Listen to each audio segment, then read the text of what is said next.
Check 1 2. Check 1 2. Check 1 2. Can y'all hear me?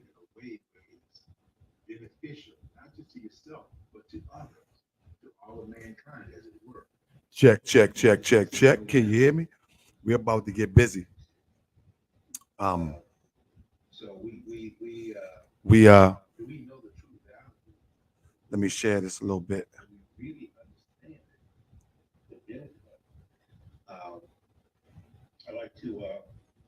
We we're about to get busy, but to break some stuff up real quick and break some stuff down.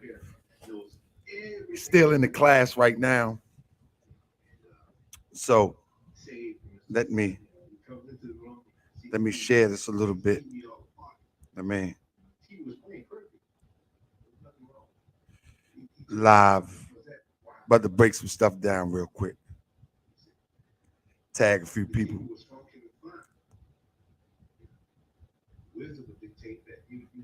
Peace, family. Peace, family. We back in the building. King Moab in the building. We back. So I'm just gonna tag a little people. I'm gonna try to wait till the Grand Sheik finish up on the virtual side. This is gonna be a good one today, family. I asked y'all to share this. People ask me, when you teach? When you teach? They don't know I teach 3 and 4 times a week. I'm a machine. You know what I mean? I also do Moorish World TV. I'm a machine. I'm a Moorish American machine. You feel me?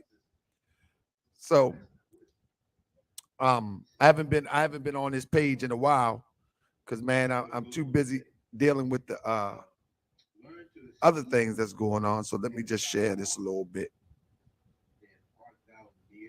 Y'all good, Islam? Y'all ready? Y'all ready to learn something? All right. This is Moorish Science 101 education. A brother was supposed to meet me on this live and ask me some questions, but he didn't show up. So what I'm gonna do is I'm gonna do what I gotta do anyway. I'm gonna do what I gotta do anyway. You know what I'm saying? I was waiting for him to show up. He didn't show up. So I'm gonna do what I gotta do anyway. So family, if you're on Facebook, the link is right there. You follow me? If you're on Facebook, the link is there. All right. So try to wait for the Grand Sheik to finish up. But I'm about to get busy, family. This is something that everybody can appreciate, if you will. I think so. I think everybody can appreciate this. So if you can share this, let people know that the link is there.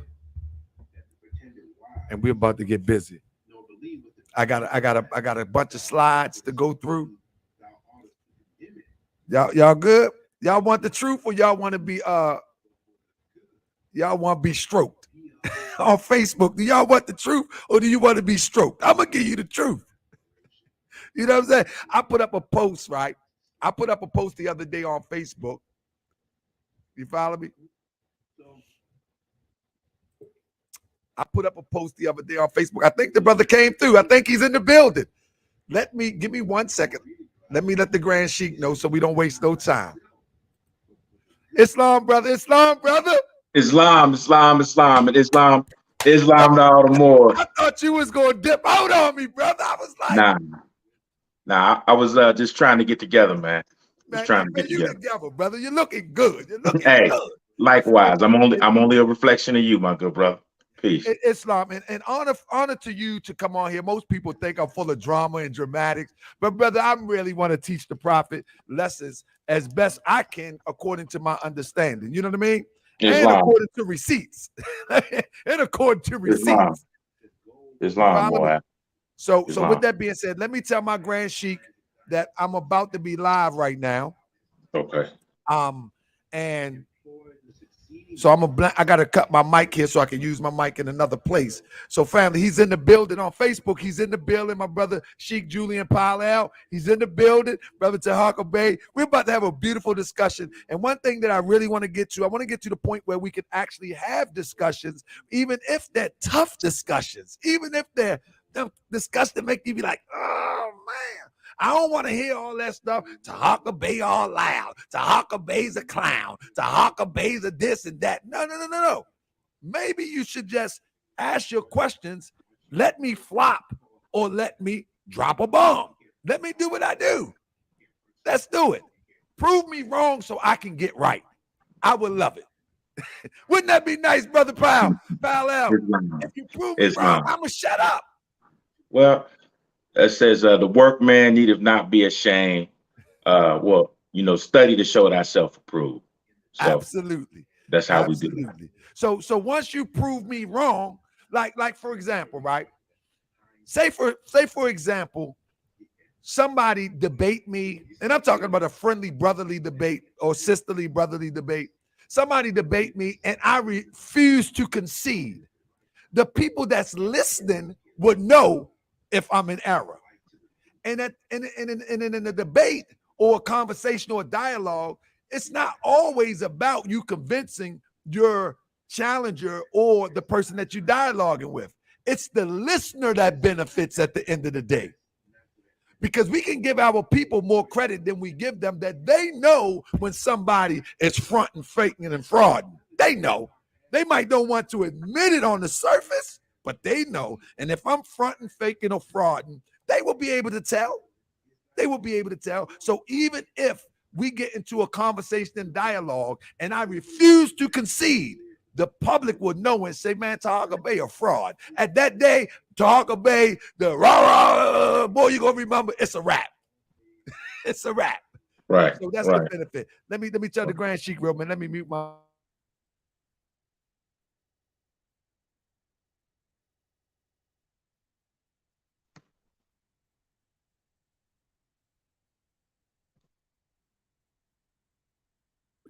I'm about to tell my Grand Sheik real quick that we're about to be live. So he'll know. He's in Sunday class, and this is going to be our Sundays Revealers of the Light class. All right? Okay. So 1 second. I appreciate you. Give me 1 second. No problem.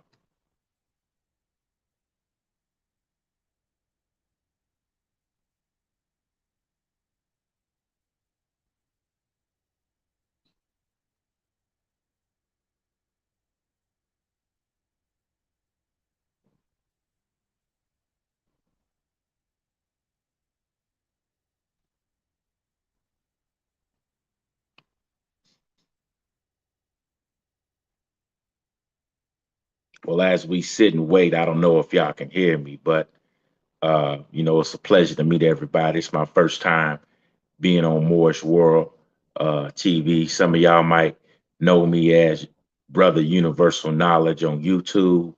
I also have a conscious channel of upliftment. So if y'all interested in receiving and getting more knowledge, you're more than welcome to check out my channel as well. And leave some comments. I think comments are good because it helps all of us grow, learn, and advance. I think that is the major purpose for having a platform. So we know there are a lot of other platforms out there, and they doing a lot of other things besides uplifting. So at least for this time being, I think it's a good look for us to reflect the Honorable Prophet Noble Drew Ali and the Honorable Marcus Mosaic Garvey. With that being said, a lot of people want to know my background. My hometown is Indianapolis, Indiana. I grew up on the west side of Indianapolis. Coming up, I didn't know of too many Moors. I knew a lot of brothers in the nation. And my area in Indianapolis is Temple number 74, Minister Nuri Muhammad. So he does an excellent job with the brothers, keeping them together under the teaching. So supreme salute. And I had a lot of Sunni Muslim brothers. So my background is Sunni Islam. And with that, of course, I got a hold of Imam Wharf Muhammad. May Allah be pleased with his good. So within the process of that, there was a newspaper that Imam Wardine Muhammad published called the Muslim Journal. So in the Muslim Journal, there was an editorial called "Searching for Allah," and so I actually read that article, "Searching for Allah," and R. Jones Bay was actually in the article, and that started my search into Moorish science. So, brother, let me ask you. Hold on. Can you hear me? Yes, sir. Yes, sir. Let me ask you, can you tell us, I didn't catch all that because I was talking to our Grand Sheik and our virtual temple component. Yeah. I'm here in Baltimore at our temple here, temple number 22, affectionately known as Noble Temple 22, just to make a distinction so we don't get confused with a lot of other administrations in the Moorish Science Temple of America. But with that being said, brother, can you tell us a little bit about yourself? Sure, not a problem. I was explaining to everybody that I first got my embrace of Islam at the age of 11 years old. So I've been studying for a very long time. I was 11 years old. I got a hold of Sunni Islam, right? That was like right around the time when Malcolm X had came out with Spike Lee. So I was starting to get conscious, right? And then within that time, one of my first teachers was Brother Ibrahim Al-Jahiz. And he was a big time heavy Sufi. So yeah, he was going back and forth to Senegal, Africa, and I learned about Sheikh Ahmadou Bamba. So within that process, I learned about Imam Wardine Muhammad, and I used to study with that community. And in that community, Imam Wardine Muhammad, may Allah be pleased with his good, he published an editorial called the Muslim Journal. And within that Muslim Journal, there was an article called Searching for Allah. So, that kind of really piqued my interest because, there was a split when the Most Honorable Elijah Muhammad passed in 1975, and then Imam Wardine bringing everybody into the Muslim community, Sunni Orthodox so-called. So I was like, well, why would he put this man's shirt on the, in the masjid? So when I read it, R. Jones Bay gave a demonstration about the eel in the bay and the Moabite and the cherry tree and the flag. And it, sparked my interest. So I've been studying from there, but I'm from Indianapolis, Indiana, the west side of Indianapolis. And, mostly with us, it's just been the Nation of Islam. Brother Minister Nuri Muhammad do an excellent job, with giving the teachings, and we support the brothers here. So, we are small pockets in Indianapolis, but we're very serious about the deen of Allah and Islam. We are good, honest, and strong community here in Indianapolis. Whoa! Yes, I get excited, brother, because I'm excited when it comes to teaching the teachers of the Prophet Noble Drew Ali. First of all, and we're gonna get with the first question in a second. I am of the thought that the Prophet Noble Drew Ali's teachings is pure, holy, as well as distinctive, but connected to all of the ancient teachings of our forefathers and foremothers. Mm-hmm. Yet in this day and time, very distinctive and identified as Islamism. It's distinctive but connected. You follow what I'm saying? Like you are a distinction of your parents. You're distinctively different, but so much alike. You know what I'm saying? You're your own person. You're your own thing, but you're still connected. Mm-hmm. That's Islamism to me when it comes to the Prophet Noble Drew Ali. And anybody that put cut on it makes it weaker. So anybody that put cut on it, that water it down, makes it weaker. And when I'm speaking about the teachers of Prophet Noble Drew Ali. And we know that the Prophet Noble Drew Ali says you must preserve these divine laws. Let me mute him real quick. Let me mute. Okay. All right. They're going out. So when the Prophet Noble Drew Ali said we must preserve these holy and divine laws, he means just that. And when he's talking about these holy and divine laws, he's talking about the laws that he laid down, not the laws that we want to interpret, the laws that he laid down. And that's how I look at it. So I coined the phrase Orthodox Islamism. In other words, before we can move on anything, we first got to define and follow what the prophet laid down from his words. He says it's clearly cut. So let's look at the clear cut. Let's look at the clear footprints. So I put out, I think what got our conversation going is this, my brother. I put out this here, if I'm not mistaken. Yeah. Who created Authority Day? Whenever we serve that which we know not, we return back to the state where the prophet found us. And I want to explain that real quick. So I see everybody demonstrating Authority Day. And Authority Day is the day on which people have the concept that Prophet Noble Drew Ali was given or created authority to demonstrate Islam or Islamism in America. So the question becomes, in my mind,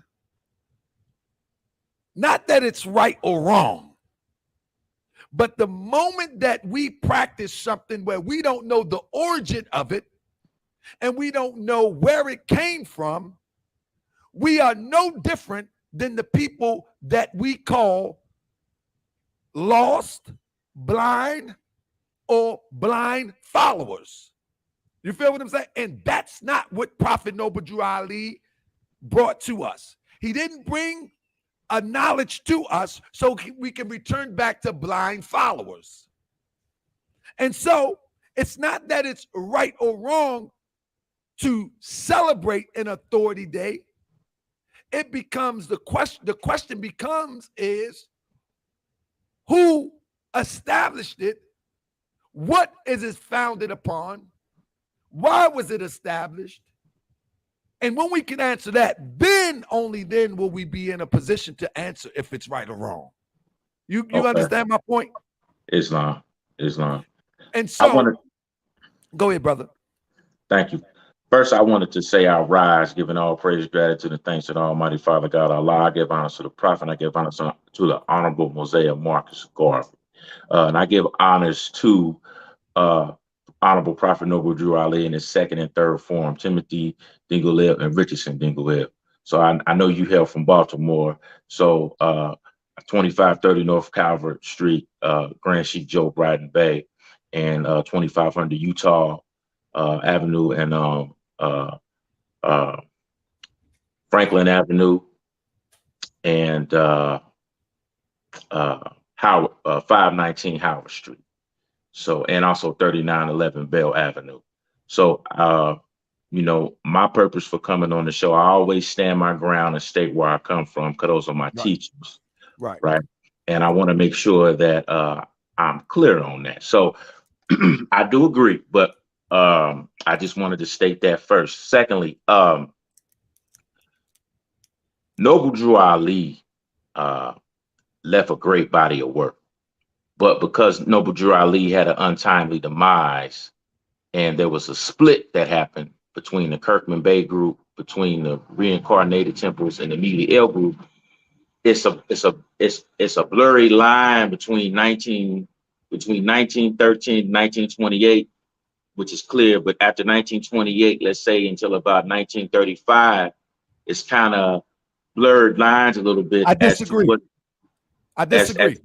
As to what Prophet Noble Drew Ali actually. I disagree. I disagree. The That's only good. thing is blurred. I don't mean to cut your wisdom. The only thing is blurred is the lack of research and the lack of effort to rediscover what happened. That's the only thing that's blurred. Okay. I've discovered what happened.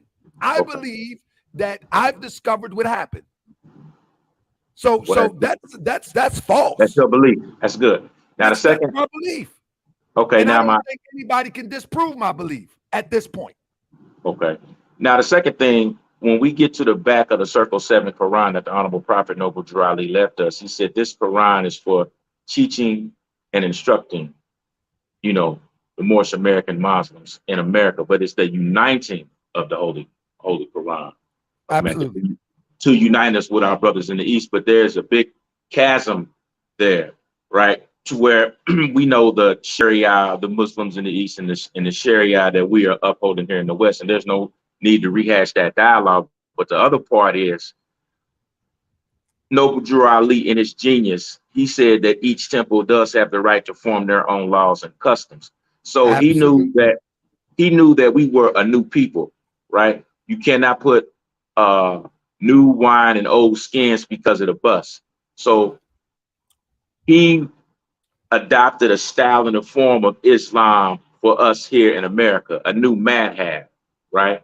To where we're not destroying the Sharia, but we are coming into fulfilling it. In fact, the Holy Quran of Mecca says that one day the sun will rise in the west and set in the I east. think I think You what you're know, doing is I want to answer some questions so we don't belabor the point. I think what right? you're doing is you're giving us your interpretation. I'm about to show you what the prophet said. Okay, but I'm not I wanna lay this last point, and then I give you the floor. absolutely But with that, the prophet said this is a Moorish divine and national movement. So a lot of us get stuck in the religious side of it. But where's the divine side coming in at? Where we discussed those first 7 articles of the Constitution, and the prophet said we must all men and women must apply to this free republic. So how do we apply? absolutely And that's absolutely. the part that where we're having this tug of war at. So after that, I I don't give you think the floor. so. I don't think we having a tug of war. I think it's a lack of information. I think it's a lack of knowledge. And for the lack of knowledge, do my people perish. You know what I'm I saying? agree. Now, I when we agree. talk about Prophet Noble Drew Ali untimely death, that is to me, that is one of the worst things that we can say, due to the simple fact that he is a prophet of Allah. He is an angel of Allah sent to bring the everlasting gospel of Allah. Prophets don't die, angels don't die. Ain't nothing untimely about that. Everything is done in the time when it's supposed to happen. Now, what happened is when men put their hand into the understanding of what this prophet came to do, then they blur the lines. And then we hear statements like untimely death. And we hear statements like, well, he could have did more if he would have lived. Well, no. Man put his hand in something that was manifested and he blurred the lines. And so to that point, now we have a misunderstanding because we're reading what man did instead of focusing on what the prophet Noble Drew Ali did and gave us an example of. We're spending too much time looking at Kirkman Bey. We're spending too much time listening to Kirkman Bey. We're spending too much time listening to Dingle L. Spending too much time to listening to Bratton Bey. We're spending too much time to listening to them as opposed to listening to the prophet of Allah. That's our problem in a nutshell. We give men too much credit when we have a man who was divinely prepared and sent to this earth. That's the difference. He was divinely prepared and sent to this earth. So if we just focus in on Prophet Noble Drew Ali, all of that other stuff will begin to either make sense or we can disqualify it. Let me just share something. Let's get started with the first question that you asked. I don't want to belabor the point. I'm a Prophet Noble Drewite. If You that's got my questions, brother. You got my questions. That's right. So I want to share the first questions, right? Let me get to your question. I think the first question is, can you give us the interpretation, the door of religious freedom Right. swings open to all? Brother, I think it's very simple. The Prophet Noble Drew Ali, let me hold up one second. I want to try to. The Prophet Noble Drew Ali, he makes the statement, the door of religious freedom made by the American Constitution. The key word is made by what? The The American American Constitution. That's the catchphrase. That's the catchword. The door of religious freedom made by the American Constitution swings open to all, and people may enter through it and worship as they desire. Without religious freedom, no search for truth would be possible. But hold up, the door of religious freedom made by the Constitution. He's speaking about the Constitution of what? The United States of America. You being a citizen thereof, you are afforded that right, that privilege, whatever you choose to call it. By the what? The Constitution. Without religious freedom, no discovery of truth would be useful. Without religious freedom, religious progress would be checked and would be no longer, and we would no longer march toward a nobler life which the future holds for the races of man. Without religious freedom, there would be no inspiration to to lift our heads and gaze with fearlessness into the vast beyond, seeking hope eternal. Now, let's not take it out of context with a whole bunch of interpretation. Let's stick straight to what the prophets say, the door of religious freedom made by the Constitution. What is he talking about? The First Amendment. 1 second. What is he talking about? He's talking about the First Amendment. Congress shall make no law respecting an establishment of religion or prohibiting the free exercise thereof, or abridging the freedom of speech or of the press, or the right of the people peaceably to assemble and to petition the government for redress of grievance. That's what the prophet is talking about. No more, no less. Now, we can try to remix it and interpret it to what we want it to be, but that's what the prophet is talking about. No more, no less. We cannot, now, any other thing is some interpretation. But when we talk about the American Constitution and we look at the Constitution and we look at when it speaks about religious freedom, we're talking about the First Amendment. Would you agree or disagree? I agree.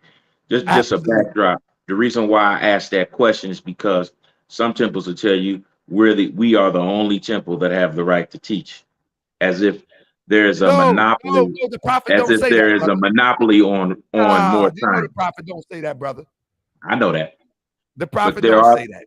That's false. The prophet says again, he said to the races of men, he mentions, and he speaks, and people may enter. No, nobody has a monopoly on this. They tripping. They tripping. Bam, that's one falsehood blown out the water. Okay. According to the prophet's word. All right, so we good on that. Let's keep it moving. Now, the second one, you say, how do you find Act 1, Grand Sheikh Chairman is empowered to make laws and enforce laws? What is the law of the MST of A? Okay, I kind of got this mixed up because I was throwing this around a lot, but let's start right here. What is the laws of the MST of A? Let's start here. The laws of the MST is very simple. The divine constitution and bylaws and the additional laws. And the laws that is drawn out of the Holy Quran of the Moorish Science Temple of America as an organization. The Grand Sheikh and the chairman of the Moorish Science Temple is the power to make law. So let's start right there. If the Grand Sheikh and the chairman of the Moorish Science Temple of America is empowered to make law, we're talking about an organizational structure. We're not talking about some random we can make custom according to Grand Major Temple number 1. Well, where is your Grand Major Temple number 1? Who is your Grand Sheikh and chairman? And when was that law implemented into place? And I'm using this as an example as we're talking about Authority Day. I'm only asking a question. I'm not saying that you're right or wrong. I'm asking if you, according to the prophet, if the Grand Sheikh and the chairman of the Moorish Science Temple of America is empowered to make law and enforce laws, and the Grand Sheikh and chairman of the Moorish Science Temple of America is the head of the organization known as the Moorish Science Temple of America, then when was this law made? And when was this custom made? I'm only asking. You understand what I'm saying? I know they can't answer the question because nobody is moving as a Moorish Science Temple of America as a central authority and a government or an organizational structure as the prophet laid it out. So I know can't nobody answer it. So it's a trick question for real. I beg to differ on that only because if you've got your grand body of Moors and Sheiks and y'all come together and y'all decide that y'all want to. I didn't ask that though. Listen, I don't want to cut your wisdom, brother. I'm asking, when did they do it? If you can't answer that, see, now you're making a hypothesis. What I'm saying is, when was it done? Just say, I don't know. Don't say that, well, if one did this and if one chose to do that, that's not the question. I'm asking, when was it made? When was it implemented? By who and where? Can you answer that? I can answer it. Where? It depends on which grand body you follow. We know that Jones Bay.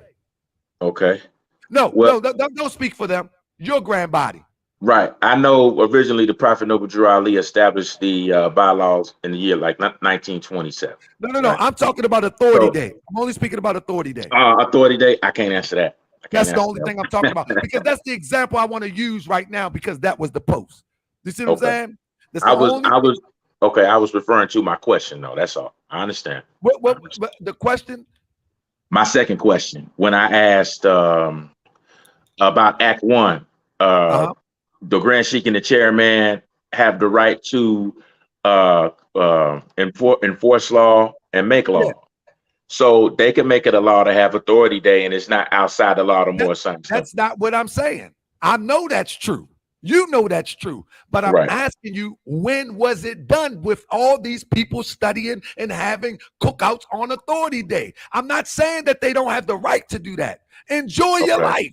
I'm Right. asking, where was it first established in law or in custom? With what group? Name all the groups. Go to Kenyu, Mhm. go to Jones Bay, go to Baliel, go to all of the groups and tell me just one out of all the groups, name one law and one custom when it was implemented according to structure and organization. It doesn't exist, brother. I know where it started, but it was started just as a fun day, run day.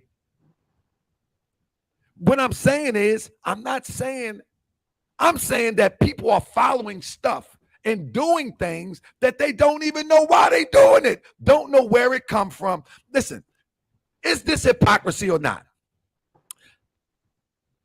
I wouldn't call it hypocrisy, No, but listen. it's I didn't a ask the history question. lesson. I mean, I need to because ask the question. I need to ask the question. I say, is this hypocrisy or not? If everybody criticized Jones Bay and the Moorish Science Temple of America, Inc., for hijacking the movement, and we hear it all the time, but then they turn around and practice the same customs of one who they say hijacked the movement, is that hypocrisy? I can see your point of view, but also too, No. I need a yes or no with that one. it's something that's good, and Islam is righteous. So That sounds like we went back to church. I'm asking you a question. nah. If Prophet if said, give the listen, church back to Rome, boy. but you need to give the principles of church back too. You just can't give it back in word. You got to give the principles back too. The principle is we always trying to play along to get along. Let's deal with truth and falsehood. There's two things in all the world. The one is truth, the other is falsehood. Let's deal with truth. If you criticize the Moorish Science Temple of America Incorporated for hijacking a movement, and then you practice the customs that they developed post hijacking, is that hypocrisy? Nah, I say it's just a matter of perception. Well, let me tell you why Say it's hypocrisy. Let me tell you why it's hypocrisy. For okay. number one, the prophet said you must preserve these holy and divine laws, right? And in order to create law, you have to go through the Grand Sheik and the chairman of the Moorish Science Temple of America, right? In order to create laws and enforce laws, you must go into the Grand Sheik of the Science of the Grand Sheik and Chairman of the Moorish Science Temple of America, and it must be done in a structural way. If you don't do that, you're not preserving these holy and divine laws. I agree with that. There is no preservation. So if you willy-nilly in a thing to get down to the raw truth, you have not preserved these holy and divine laws. You are going against the teachings of the Prophet Noble Drew Ali. Therefore, that is hypocrisy. I want to back up my statement. You know, there was a big legal war. I get passionate, brother. I'm not, we not nah, beefing. I love we you, all brother. right, but I'm I get saying passionate. nah, that's good. I understand because it helps the ratings. But for the people No, that I'm not don't know, I want my ratings to be high because I want everybody to know the truth. yeah, for the people that don't know, there was a legal battle between the Meliel split, who the prophet left in charge, the Kirkman Bay group, and the reincarnated group. So Kirkman Bay got like 11. He got like 11 temples. So within that, if that's his grand body and that's his group, then it was within his law. I'm not a part of But that there we grand go. body. But tell me when the law was implemented. But I'm not concerned about his law. I'm concerned about everybody that speaks against Kirkman Bay and the Inc. and they demonstrate the same things thereof. Well, you know, I think I can't speak because I never really asked him on that. But There we you go. trying to So there we go. So let me ask you a question. When you let me said, finish my statement, boy. okay, my brother. We trying to have some sort of cohesiveness. So No, I'm something like not. authority that is No, I'm not. something that we all can agree upon to where we not picking at everybody. So I can understand that. I can understand. No, what I'm saying I is can this. understand. I'm not saying that it's a right or wrong thing to have a cookout and call it Authority Day. That's not what I'm saying. What I'm Okay. saying is that many people are practicing a lot of things and they don't even know the origin of it. I agree. You That's have happening in returned back to the state all of the mind of religions. deaf, dumb, and blind. All the that's right. But the prophet That's my said, study. statement. That's When it. you practice something, when you don't know the origin of it, you practice something and you don't know why you're practicing it, you have returned back to the state where the prophet found you. That's it, Mo. That's the bottom line. And a Moorish American should never practice something where they don't know where it came from and why they do it. That's Never. Islam. Islam, Mo. Islam. And when they do it, they have left the path of Prophet Noble Drew Ali. And they need to get back on it. This is I fact. agree. This is fact. Now, Islam. let's get to the next question. See, this is the problem. See, the reason why the Moorish Science Temple of America of any administration has failed miserably because they haven't preserved these laws. And when we understand that, we can get these Moors and these administrations back on track. But they haven't preserved these laws, and then we want to try to clean it up like, oh, it's okay. No, it's not. No, it's not. It's going to take a loudmouth like me to say, no, no. And it's going to take other people to say, yeah, we haven't gotten nowhere with this, following this madness. Prophet Noble Drew Ali had 3 good years from 25 to 26. And man, those were some real amazing years. And so if we are not duplicating them years, and we're duplicating from 29 all the way up to 22, we're going to get the same thing that we got from 29 to 22. Nothing. I'd rather duplicate Prophet Noble Drew Ali from 25 to 28. First annual convention. That's what I want to duplicate. Anything else than that, to me, is a failure. I said it live. Anything is a failure. That's me. But now, let's get to the next one. I get pumped up about this, brother. Let me get to the next question. The next question was, let me screen share. Oh, we still here. Let me get you right in real quick. Now, okay. The next question was,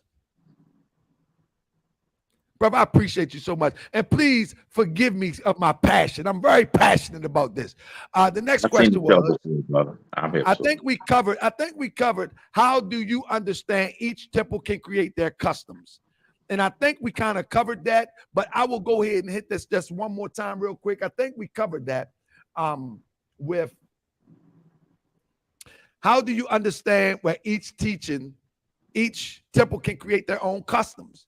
This is what it says. The holy and divine laws are from the Prophet Noble Drew Ali, the founder of the Uniting of the Moorish Science Temple of America.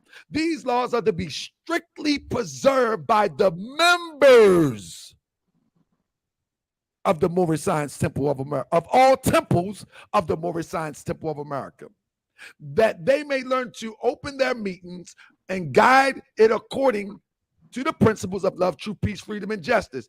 Every subordinate temple of the Grand Major Temple is to form under the covenant of love, true peace, freedom, and justice, and create their own laws and customs in conjunction with the laws of the Holy Prophet and Grand Temple.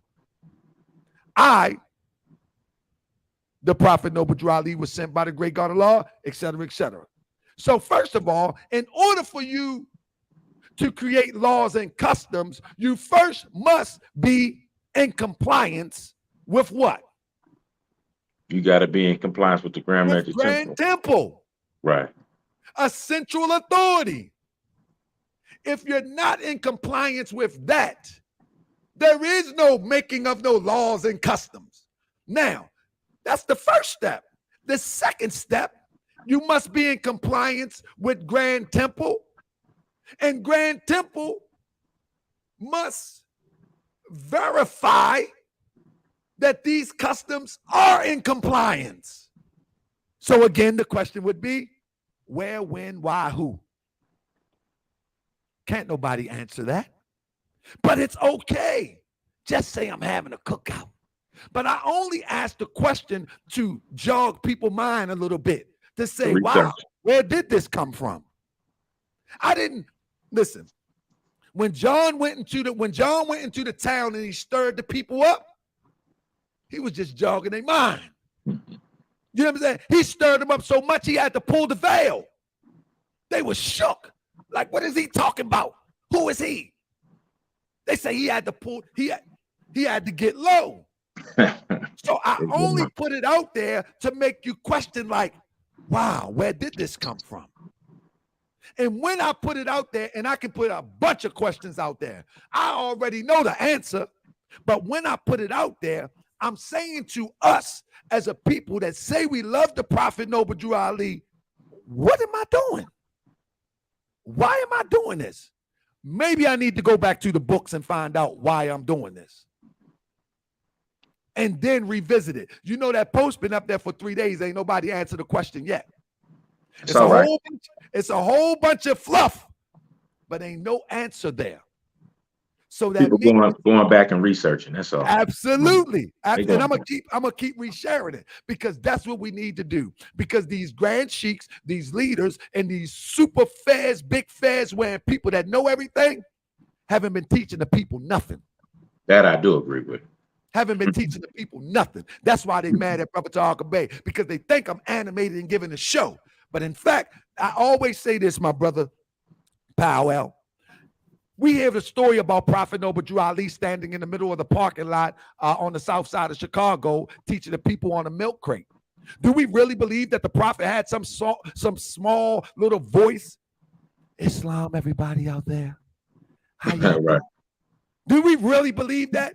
Do we really believe that the Prophet was all polished and looking all dapper Dan and saying, well, Islam, everybody. Hey, you walking past with the bags on your bag. Do we really believe that? No. Hey, not on the south side of Chicago. Not on the south side. Yeah, he had Prophet Noble Drew Ali probably was loud, flaring his arms. Hey, Islam, you are not Negro, black, and colored. But now they see Tahaka Bay, oh, he's being a clown. He's a buffoon. He's like, okay, whatever. But this is my personality anyway, so it's all right. So that's what I wanted to share about that. Now let's get to the next one real quick. Let me see. The next one is, let me go back up real quick. The next question was, did Prophet Drew Ali belong to a Moorish Sufi order of the East, such as Tijani or Patashi orders? Now, let me ask you, what made you ask that question, brother? Okay. I'm in like 100 Muslim groups on Facebook, and one of the groups I'm in, I think, is like a Moorish Sufi group. And I sent you the post. I don't know if you'd be able to pull that up, but it was interesting because the brother who wrote the post, he had a picture of the Prophet Noble Drew Ali with his fez on and wearing the traditional thobe, but he related that to the twirling dervishes of Morocco.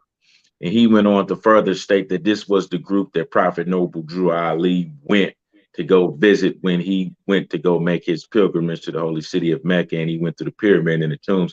And you know, we hear a lot of things coming from the exhuming of a nation, and some of the other brothers, they allude to or purport, but there truly is no evidence.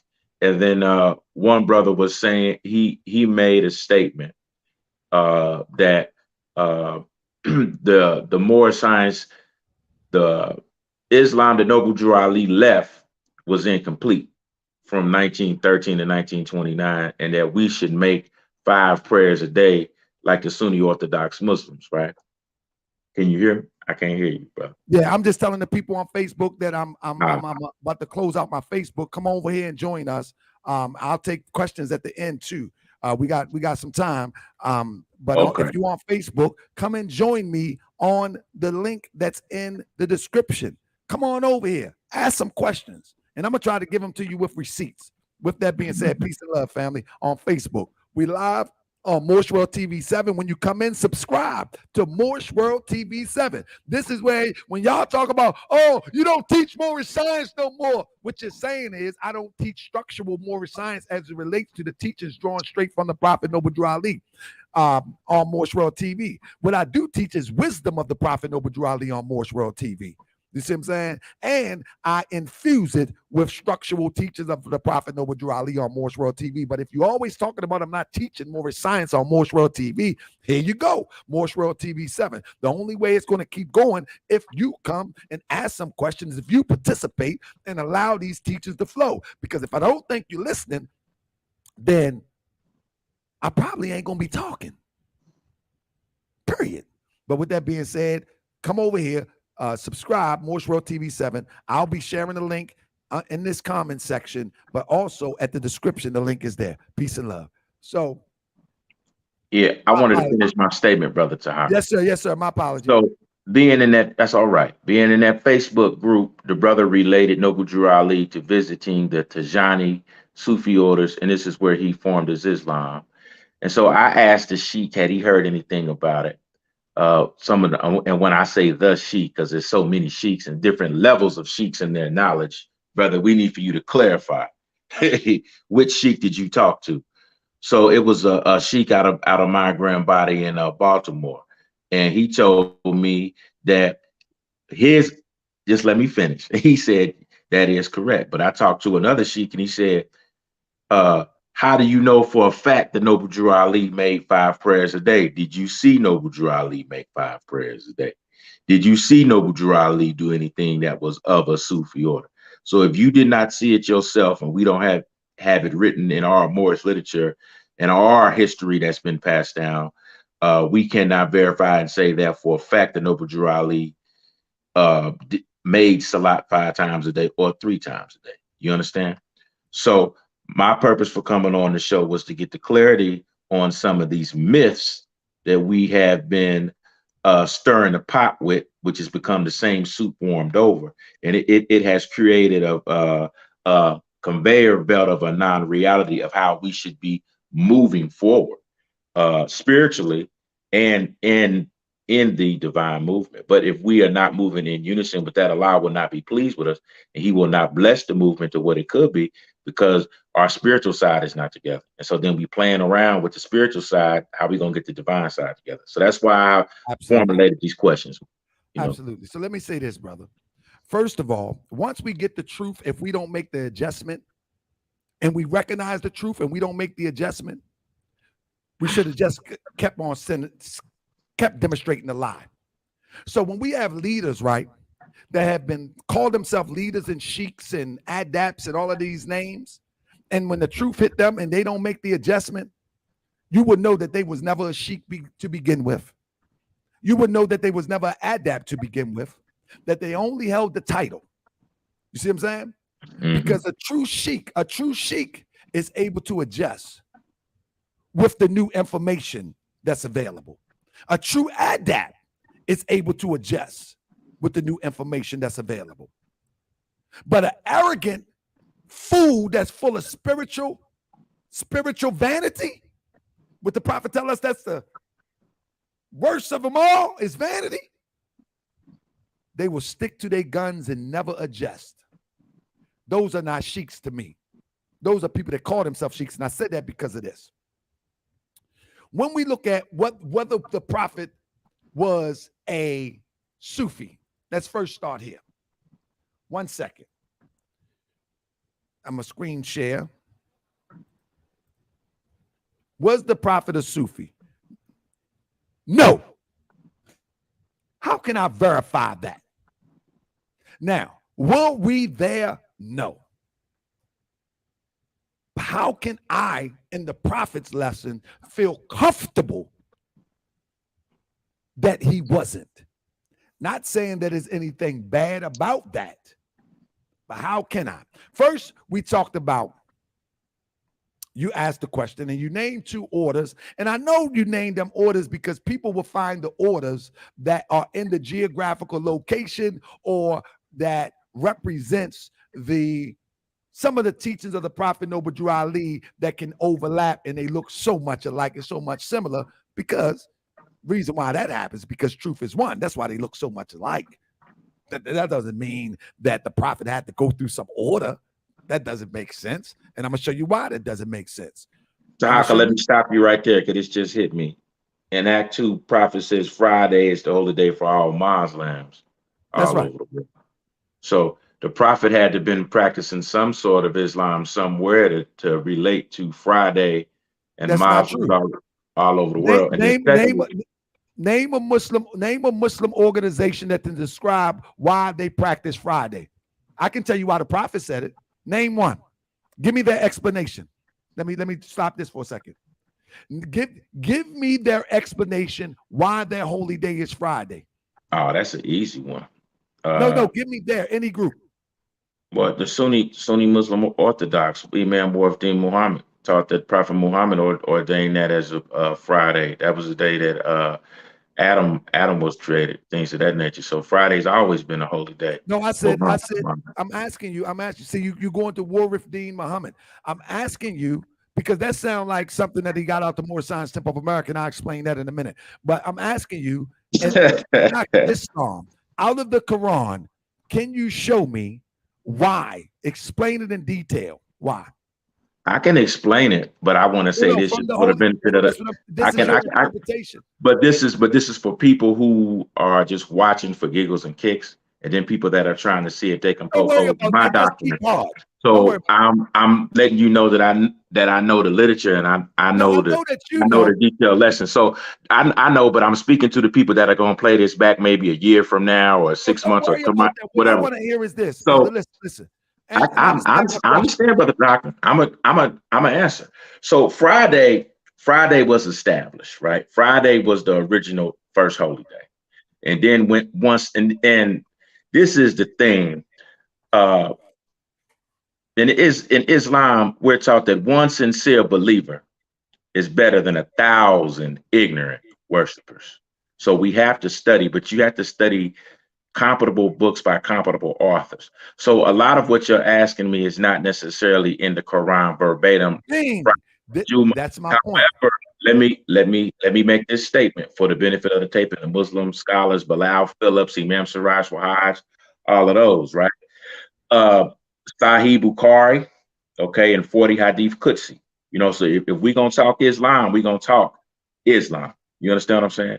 And that's what they follow over in the East, and that's where the prophet came from. So that Sahih Bukhari and Sahih Muslim and things of that nature, that's where that comes from. So let me tell you something. I'm getting my words from the Prophet Noble Drew Ali, not a third party, not a second party. I'm getting them from the Prophet Noble Drew Ali, not a Bukhari, not a Jabari, nobody. I'm getting it from the Prophet Noble Drew Ali. So what I'm going to ask again, I'm asking you, you're saying that the prophet had to study some form of Islam in order to determine that Friday was the holy day. I'm telling you that prophets studied what was there, the old time religion before Islam even was coined as a phrase. And I'm telling you that, say it again. I don't have a problem with that. And so what I'm telling you is that the prophet give you specific reasons why Friday is the holy day. The reason why Friday is the holy day, you hit the nail on the head with the first one that you got from Warifdeen Muhammad, but I got this from the Prophet Noble Drew Ali. The reason why Friday is the holy day for all Muslims all the world is because Friday is the first day on which man was formed in flesh. What first man was formed in flesh? We know that would be Adam. Adam was formed in flesh on a Friday. Islam. All right. Adam was formed in flesh on a Friday. Hold up. What's the second part to that? It's the day on which man departed out of flesh. Adam is the prophet Jesus. So the prophet Noble Drew Ali gives us specifics. There is no history with these other groups that give it to you like prophet Noble Drew Ali. None. You got third and fourth generation parties want to interpret what they got, but the prophet Noble Drew Ali. So we can't say prophet Noble Drew Ali studied some Islam as it relates to the structural Islam as we know it today. Because the prophet Noble Drew Ali talking about the old time religion. Adam was before the terminology of Islam was even coined. Correction. Prophet Noble Drew Ali had to study it to figure out it was wrong and tell us we don't need it. That's the hocus pocus. What I'm saying is not to study to show himself approved. Right. What I'm telling you is that this is what the prophet teachings predate structural Islam as we know it in Saudi Arabia. This is the old time religion. One thing that don't say, if we read the chapter on religion and in the circle 7, everything that I'm relating when I say Quran, I'm alluding to the circle 7 Quran. I'm about to go in there in a minute. And not the Holy Quran of Mecca for the viewers of the tape, so they don't get confused. There's a chapter in the circle 7 Quran called religion, and it states in there around line 19 and 22 that we should meditate. Okay, that's right. To me, when you say meditate, that alludes to dhikr, that alludes to Sufism, that alludes to higher. I'll knock it out the park in a minute. Higher elevation of thinking, right? But one of the things we understand is that when you have a sheikh or a sheikh, and he has a taqariya or a group of students that he's teaching, he will prescribe for them certain laws and customs for that particular time, or he might suspend them based on the benefit of the group. And that's exactly what Noble Drew Ali did for us here in Moorish Science Temple of America and is Islam. So it does have the shape, form, and fashion of the East. But Noble Drew Ali knew what we needed in this era of time. So by this being a new era of time, a lot of things are not applicable to the Moorish American as they were 1,400 years ago. I'm trying to bridge the gap, saying a lot of things. I got you. Because this conversation needs to be had. Now, there's nothing wrong with if you can receive what I'm about to give, this is an easy conversation, brother. This is an easy conversation. Watch this. Hold up 1 second. This is an easy conversation if once received. So first of all, I say no. And this is why. Everything that I say, I'm going to show why. No to what? That he wasn't of a Sufi order. And I'm going to show why. This is why I say that. First of all, when you're looking at the Tajanaya, if I'm saying it right, if not, I apologize. Make sure everybody can see this. It says it's a Sufi order or path originating in the Maghrib, and this is why people want to go to that. Originating in the Maghrib, but now more widespread in West Africa, particularly Senegal, the Gambia, Mauritania, Mali, Guinea, Niger, Chad, Ghana, northern and southwestern Nigeria, and some parts of Sudan. The reason why people are saying that is because the Moors are descendants from the northwest and southwestern shores of Africa. Let me tell you what's going on here, brother. Most people don't even believe Prophet Noble Drew Ali is a prophet. They believe that the Prophet Noble Drew Ali must be taught by someone else. You feel what I'm saying? And they believe that the Prophet Noble Drew Ali must be qualified by someone else. A prophet is qualified by Allah, period, point blank. And the Allah in you can connect to the law and what is expressed through the holy breath through that prophet that comes through his angel that comes to Allah by his prophet. This is what qualifies. It hits you in your deeper spiritual essence, and you be like, aha, the light come on. And when any prophet comes upon the scene, that's how it happens. The people say, aha. It don't mean that they really get a clear conception, but they get that aha. Right? Now, here we go. Watch. Here we go. 1 second. It says, the Tajanaya order is also present in the state of Kerala in India. Its adherents are called Tajani. And let me go here. Tajani plays a great principle. Okay, here we go. To become a member of the order, one must receive the tajani, or word, or sequence of holy phrases to become repeated twice daily from the makadam, if I'm saying that right, a representative of the order. You hear that right? So in order to become a part of the order, you must receive a phrase from the leader of that order. You hear what I say? So Prophet Noble Drew Ali, in order to become a Sufi with this order, he got to receive a phrase. A You understand password. there you go. Now, here's where the fallacy exists. Here's where the fallacy exists. And the Prophet's teaching himself.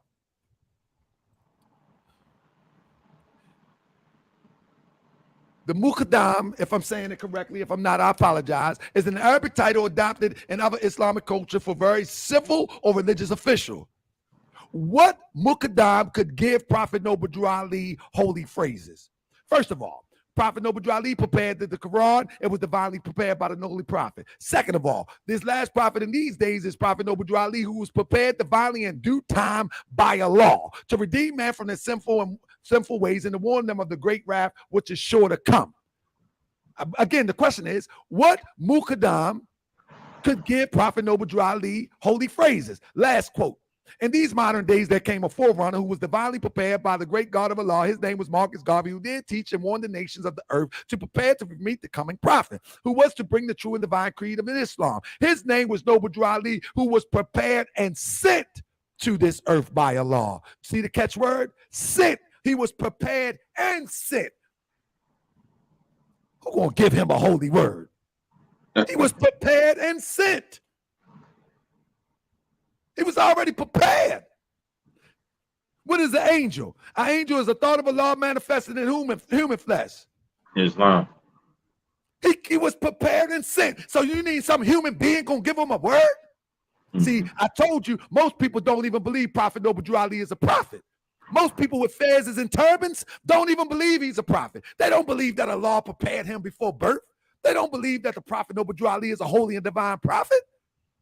Because they only understand a holy and divine prophet from the perspective of the Eastern persuasion as it relates to Islam in the East or as it relates to the Bible. But they don't understand the reality of a holy and divine prophet in 2022. They always want to correlate it with something of the Eastern persuasion. When all you got to do is study the work that the prophet bought, and you can see that it's solid. We have to do a better job of teaching. This is what I do in our temple. I do this I got our members in here watching right now. I do this every day. Not every day. I do this at least 3 times a week in the temple. And this is why our sheiks, you don't see them hooping and hollering on social media. You don't see them. We got a few that are challenge the status quo, but these are dignified sheiks and sheikesses. These ain't no people, because this is what we teach. We teach straight from the Prophet Noble Drew Ali. And when you talk about the meditation, the Prophet teaches about contemplate thine frame. This ain't something we got to learn from a foreigner. So you saying that's when you meditate and when you dhikr or send praises to Allah, that's not considered Sufism? No, Sufism. Come on, man. Sufism is a term that's expressed the same thing that we're doing, but it's a term that was coined by those who found the same thing that we're demonstrating. So why would I be calling myself Sufism? Let me go on. So why would I call myself a Sufi when I'm a Moorish American Muslim? Let me go to the second one real quick.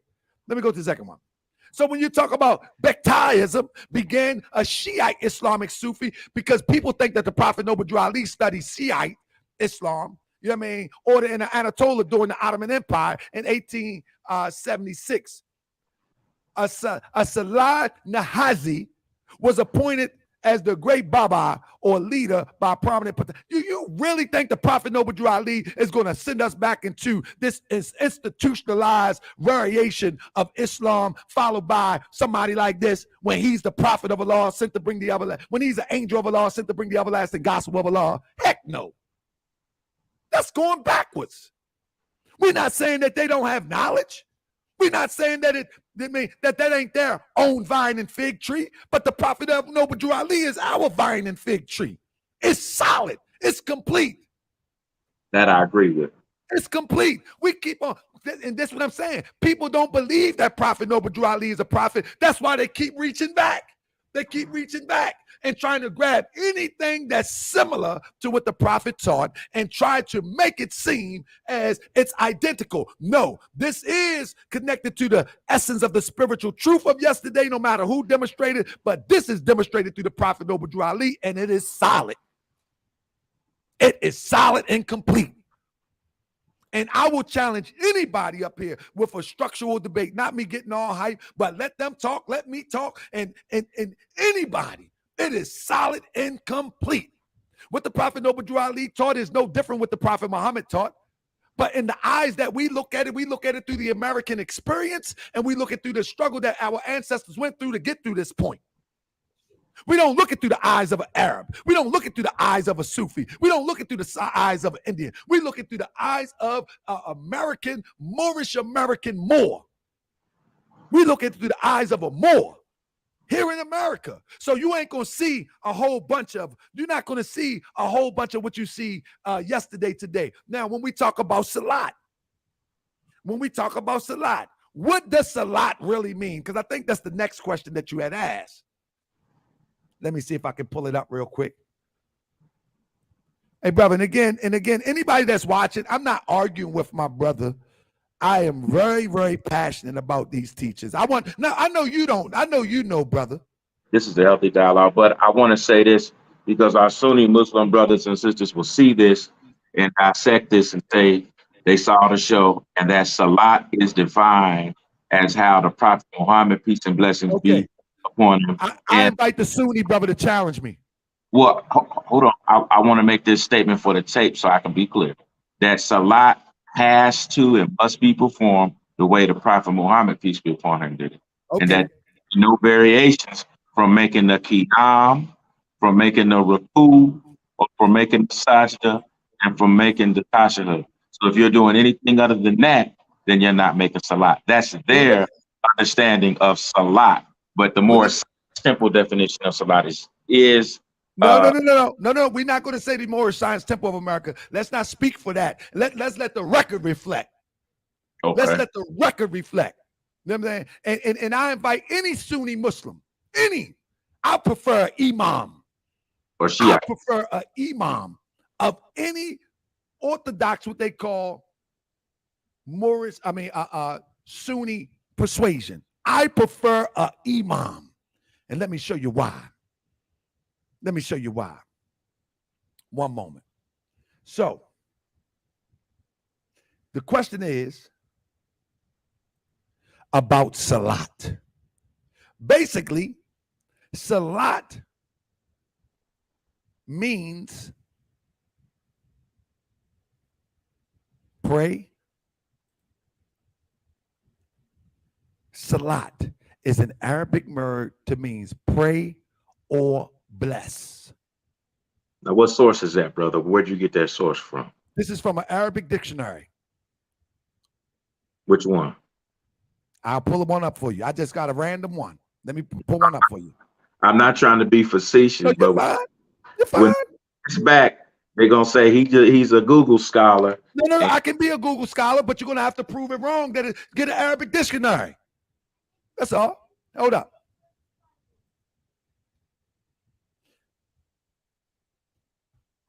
I just pulled that up so people can see it. But here we go.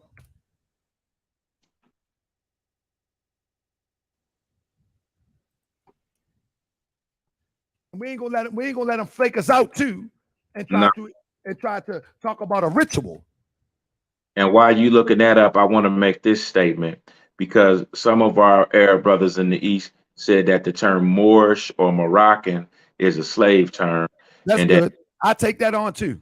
If we have an issue with calling ourselves Moors or Moroccan, or if we have an issue with all that Black and African American, then we shouldn't call ourselves Moors, right? I take all that. But the prophet in his genius said that the ancient name for Moor is Moabite. Okay. Well, so, I take more. I want that battle too. Okay. That's all that. Give me 1 second. That's the other aspect of it. I take all that. Those are ancient names. Nah, I'm gonna deal with more. We're gonna deal with more. I ain't gotta go ancient and bust them, knock them out the box. All right, I'm gonna try to get Cambridge Dictionary here. I got And this yesterday. So English to, let me see. Allah says that He made us all nations and tribes. So every nation has a flag, a land, and law to Man, I substantiate it. don't need to convince myself of that anymore. I'm trying to get to this Arabic dictionary. Right. So you know, because some of the imams they mean well, but they'll say that it doesn't translate to nation and tribe in the Holy Quran of Mecca. It just Man, listen. people. But people are nations and tribes and have names and have identities. There are no just people. Everybody has a nation, a tribe, and Arabic. an identity. So I say all of that because you younger people in your research and in your walk, people are trying to discourage you from studying and trying to study more science and try to scare you off from. But do your own research. All right. Trying to get this Arabic dictionary real quick. Give me 1 second. Okay. Arabic to English. I'm gonna do this pub. Some of these books, Base. J.A. Rogers, The Five Negro Presidents. J.A. Rogers, a heavy scholar, and 100 amazing facts about the Negro. I want to encourage everybody to continue to read and continue to learn and about our history. You know, so I'm not just stuck on just more science and everything is just Noble Drew Ali backwards and forwards. I do read a lot of great books and some more books. How to Eat to Live, Brother Tahaka's a vegan. Let me get somebody in the background. Anybody in the background, pull up an Arabic dictionary and put in Salah. You either going to get dua or you're going to get prayer. We all right. We all right.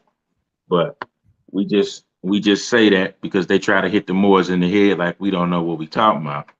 Man, bring them on here. Bring them on here. Bring them on here.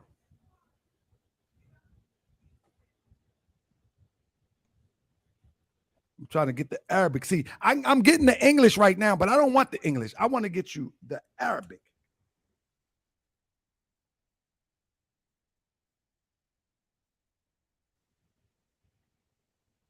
Now let me ask you this. There you go. Does a lot have to be performed in the prostrations? Because I'm about to break all that down in a minute. I'm about to break all that down in a minute. I'm about to break all that down in a minute. I just want to be clear. I just want to be clear on this since I got to pull it up. All right.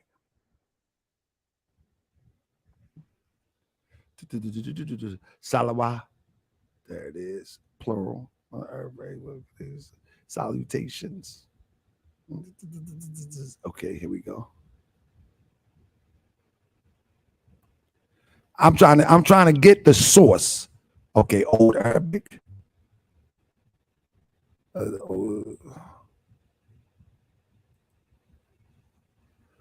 Okay.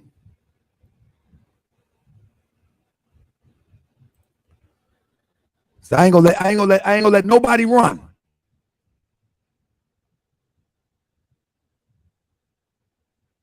Come with the Arabic phrase contains situations upon Muhammad. The phrase uses. Okay.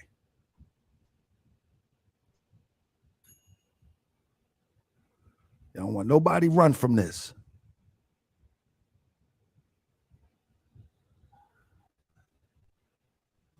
This is a good teaching learning tool. Oh, there it is. There it is. There it is. There it is. There it is. Want to make sure. There you go.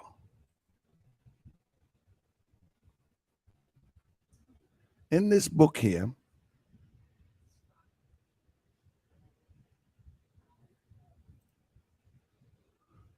see, I ain't gonna let you run from this. I ain't gonna let nobody run from this.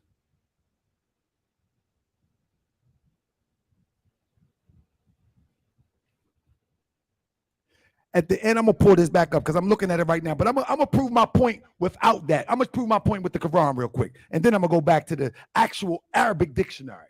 I'm gonna prove my point in the Quran real quick. So here we go. Let me prove my point in the Quran right quick.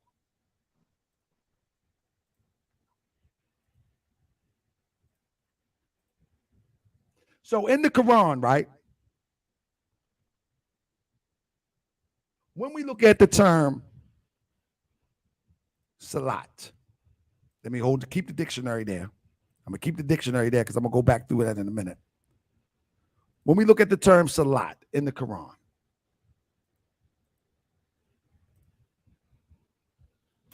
the term salat is used over salah, is used over 82 times. All right? You hear what I said? Islam. It's used over 82 times in the Quran. I'm going to pick out a few and let you determine what salat means. 1 second. Let me get back to it.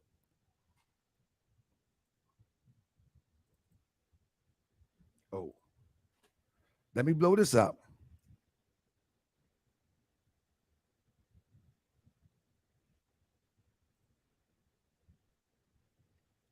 One second. The noun salah is used over 82 times in the Quran. Here's one time. Who believe in the unseen establish prayer. That interpretation of prayer in the Quran is salah. That in the Quran is interpreted as salah. Verse 2, ayat 3 and 4. And to spin out what they have provided for them, and who believe in what is been revealed to them, O Muhammad, and what was revealed before you. And of the hereafter, they are certain in faith. So here it tells the reader to establish prayer.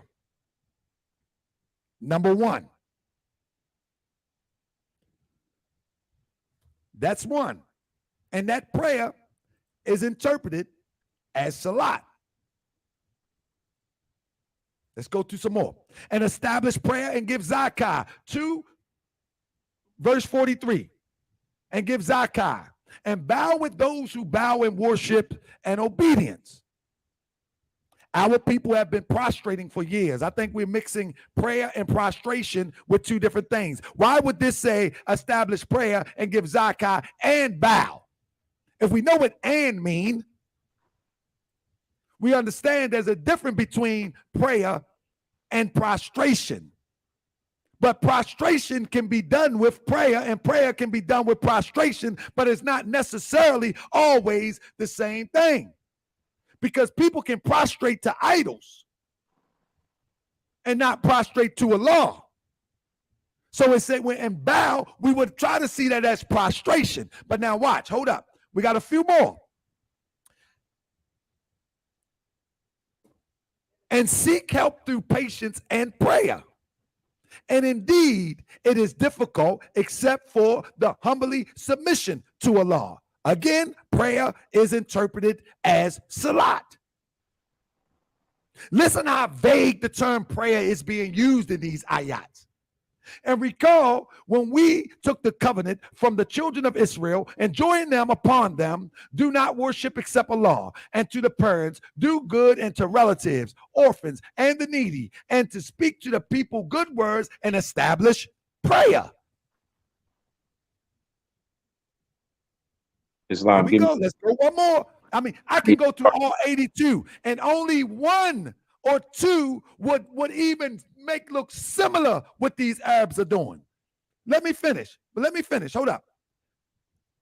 It says 2 verse 110, it says, and establish prayer and give zakah. 2 verse 153, O ye who believe, seek help with patience and prayer.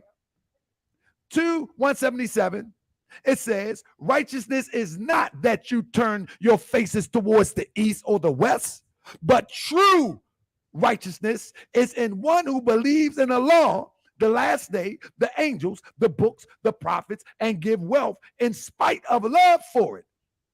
To the relatives, to the orphans, to the needy, to the traveler, and to who ask for help. and for freeing slaves and to establish prayer. I'm going to say again. Righteousness is not that you turn your faces towards the east or the west.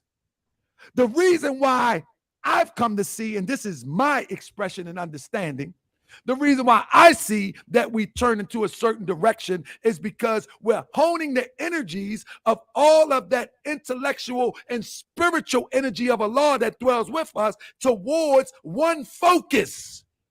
This is the purpose of the congressional prayer, because we're using that energy to connect to the energy of the universe to focus in one direction so we can get the results that we're looking for with that divine energy that dwells within us. But Allah is the God of the East and the West. And so what these people have come along to do after the life of Prophet Muhammad, they remixed it, they codified it, and they enslaved people with that. Not saying that it's wrong to codify what they believe in, but you cannot disqualify that of the Quran by codifying what you believe in for your organization or your congregation. Okay, do what you want to do. As the prophet said, the door of religious freedom swings open. But in the same breath, you disqualify the very word of God. I say bring any Sunni leader to me. So even without the Arabic dictionary, according to what's written in the Quran, prayer salat does not mean prostration. That's who established that. That doesn't mean Muhammad did not prostrate. That doesn't mean you don't have to or don't want to or don't need to prostrate. In the walls of ancient Kemet, they prostrated. So that's in our Holy Quran of the Moorish Science Temple of America. It says, and bow down to his supreme discretion. That doesn't mean that, you know what I mean? But as the teachings of the Prophet Noble Drew Ali, that has never been taught that it's incumbent upon you to prostrate. That has never been seen anywhere, and there's no evidence that the Prophet Noble Drew Ali prostrated. None whatsoever. The nearest place to meet Allah is in the heart. Before you can prostrate, you first got to connect with God within. Before you can put your hands like this, you got to connect with Allah within. Before you can do this, you got to connect with the nearest place to meet Allah is in the heart. And this is the divine teachings of Prophet Noble Drew Ali, that the nearest place to meet Allah is in the heart. So before you do anything, before you do this, you got to connect with Allah in the heart. You know what I mean? Joseph Young Bay say Allah prostrated. I will bust your wig to the white meat. Now you're lying. Now this is a hypocrite and he's lying. He's lying, he's a hypocrite because he can't prove it.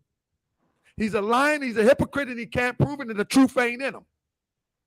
He's a lion, and I say it again. He's lying, he's a hypocrite, and the truth ain't in him. I call a spade today because I'm not going to let you mislead the people into slavery. Hit the link. Show me what you got. Which Allah? Moab, I enjoy when I'm talking about prostrate, brother, I'm literally talking about as we see that our Eastern persuasion brothers do. Islam. Give me a brief. What this conversation is about. Charge my phone. Let me get my charger and come back in. Okay, brother. Now I just put the link in here. I put the link in here for Joseph Young Bay because I'm a rock his world. I'm gonna knock the brains out of falsehood, because what they try to do is put our people back in slavery. See, the nearest place to meet Allah is in the heart. Man is not the body nor the soul. He's a spirit and a part of Allah. Therefore, if you can commune with the most center part of your being and raise your thoughts to infinite wisdom, the body means nothing. What are you talking about? What are you talking about? See, this is how they put our people in slavery, because they try to get us to do things that bow us down as opposed to raise us up. You see what I'm saying? We raised up on the seven. We raised up on the divine square. We raised up on the infinite knowledge. We raised up on, when you look into the eyes of man, you see the image of Allah. We raised up on that man will become the flesh and blood of Allah. See, these sheiks, these old sheiks, they scared to say that. See, I'm not scared to say that. See, I know that in the Quran that the breath was blown into man and a part of Allah himself was put into man. You understand what I'm saying? A part. See, now you're trolling because you ain't hit the link, and I'm going to block you in a minute. You're trolling, and I'm going to block you in a minute. Hit the link. Don't be getting no comments in here. We don't play like that over here. Hit the link. We are a show and prove demonstration over here. Hit the link or I'm going to block you, because you're not going to put our people in spiritual slavery with this madness. You ain't going to do it. Not over here, you ain't. Not over here, you ain't. But now, back to my point. The nearest place to meet Allah is in the heart. Man is a seed of Allah that hold within himself every potency of Allah. That means deep inside man is the spirit of the universal creator, Allah. If man can commune with that spirit of Allah within him, man can accomplish the impossible. Man, if man choose to bow down and prostrate, that's on him. But the Prophet Noble Ali brought us the highest degree of understanding. And the highest degree of understanding is separating yourself from the body and connecting to the spirit, to the universal spiritual self of you, and bring that out of you. And this is how man reaches the ethic life. Man becomes the physical specimen of that spirit that's within him. I don't know what they talking about. And this is what happened with these old sheiks. They keep the young people believing less of themselves. They don't believe that they are made in the image and after the likeness of the great universal creator Allah. They believe that they got to go outside of themselves to connect with something inside of themselves. See, we don't teach this in the noble temples. We teach that man is a spirit and a part of Allah. A part of Allah. A part of Allah. What you bowing down for? Stand up. What you bowing down for? Stand up. See, we standing up today. We standing up today. That's right. See, there was a time to bow down. There was a time to bow down. And I'm going to show you in the Holy Quran in Mecca what that means too. There was a time to bow down. Prophet Noble Drew Ali raised us up on the divine square. Divine square. Bow down for what? For what? For what? Bring in all the imams. Matter of fact, Joseph Young Bey, bring your imams with you. Bring all your imams. Bring them on. Prophet Noble Drew Ali is the last prophet in these days. Prophet Noble Drew Ali is the last prophet in these days. Oh, I don't have a camera or capacity to your links. Oh man, Allah ain't give you no camera and you teaching? Allah ain't give you no capacity to the links and you teaching? What you teaching? Don't be coming on here chatting. Not on this forum. Allah ain't blessed you with a camera. Huh? He blessed Abraham. He blessed Lot. He ain't blessed. That's right. I'm talking big boy stuff today. That's right. Because y'all ain't going to belittle Prophet Noble Drew Ali no more. Y'all not going to belittle Prophet Noble Drew Ali teachers and call yourself sheiks and adapts. Y'all not going to make Prophet Noble Drew Ali look like a small fry. He was divinely prepared and sent to this earth. Who want to challenge me? Who want to challenge me? See, most of y'all claim to be sheiks. Most of y'all claim to be followers of Prophet Noble Drew Ali. Y'all ain't nothing but putting Prophet Noble Drew Ali in your back pocket, trying to sound like you know Moorish science, trying to sound like, you know what I mean? Trying to sound like, yeah, I'm going to go ahead and block you. I'm going to go ahead and block you. You get no play on here no more. You try to sound like you follow Prophet Noble Drew Ali. But when the test is put forward, you don't follow Prophet Noble Drew Ali. You follow the mere ideas of man. The mere ideas of man. Now, when I asked you to show me where Prophet Noble Drew Ali made Salat, where he taught Salat, where he spoke Salat, you feel what I'm saying? You know what I mean? That's right. Bop. I'm going to block all y'all. If y'all ain't bringing no facts, get out of here. If y'all ain't bringing no facts, get out of here. I gave him enough time. He said, don't block him. I gave him enough time, brother. I gave him enough time. He don't have no camera. He don't see what that happens is, Andre Williams L. What happens in this demonstration is people begin to talk and they try to persuade people to misunderstanding. We're not going to have that. You got to come here and stand on what you say, whether this Moorish World TV or whether it's Moorish World TV 7. You got to stand on what you say, or you don't get to say nothing. That's just how it go. Williams L., that's just how it go. If you can't stand on what you say, you got to get out of here. You got to get out of here. Because our people have been misled. You know what I'm saying? I mean, Our people has been misled. We've been following fictitious stuff for far too long. And these people that claim that they got the divine teachings of Prophet Noble Drew Ali, they're repeating that cycle. They're repeating it over and over and over and over and over. You know what I mean? They're repeating it over and over and over, and wonder why we don't duplicate what the Prophet and the Moors duplicated. In a short 3 years, the Moorish Science Temple of America, under the leadership of Prophet Noble Drew Ali and Emeliel, they had established schools, they had established stores, and they were $1 million religious corporation. $1 million religious corporation. And these people coming on here talking this stuff and can't show and prove, they can't come over here with that. Welcome back to my brother Julian Powell. Now let me get back to the lesson, because we're not going to play with these people. I mean, Brother Tahaka, did you get the other two questions I had? He said, I'm about to get them a minute. He said, Moorish American prayer is Salat. What we're talking about is Salat as it relates to prostration, brother. I said Salat means prayer, and I'm proving it with the Holy Quran of Mecca. You're not saying nothing slick. We're talking about Salat as it relates to taught in the Orthodox persuasion that they call Islam. We're not talking about prayer equals Salat. We're talking about all the body movements and everything, the call of the dawn and everything. That's what we're talking about. So don't try to remix it now, because I'm hot on your heels. I mean, nah. I mean, coming to the conversation late, take the tape back. Rewind the tape back. We're talking about distinctive Salat as it relates to the Eastern persuasion of Islam. Well, that's what we're talking about. Or the Sunni Islam or the Shiite Islam.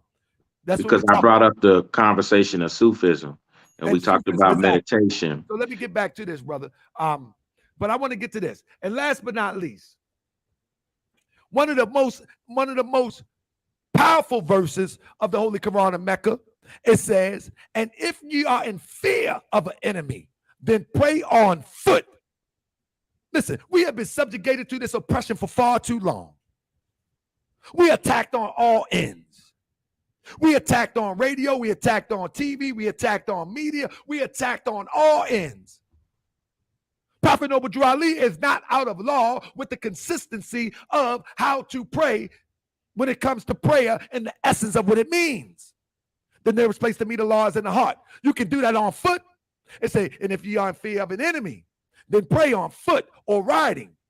But when ye are secure, then remember Allah in prayer as he has taught you that which you did not previously know. Didn't the Prophet Noble Drew Ali say in the Holy Quran of the Moorish Science Temple of America, bow down to his supreme discretion? But only you do that when you are insecure. So Prophet Noble Drew Ali never taught Salat as we see. Tahaka, I want to make an interjection, because the concept is that how do we build unity with our Islam? No. That's not my concept today. Tahaka, let me just make this statement, bro. Come on. Let me just make this statement. I don't want unified with those sinning brother. No, that's not even where I was gonna go with it, man. I was gonna say something, but I forgot what I was gonna say. That's right. Because the truth is going strong today. We're not going to unite with those who perpetrating and perpetuating lies anymore.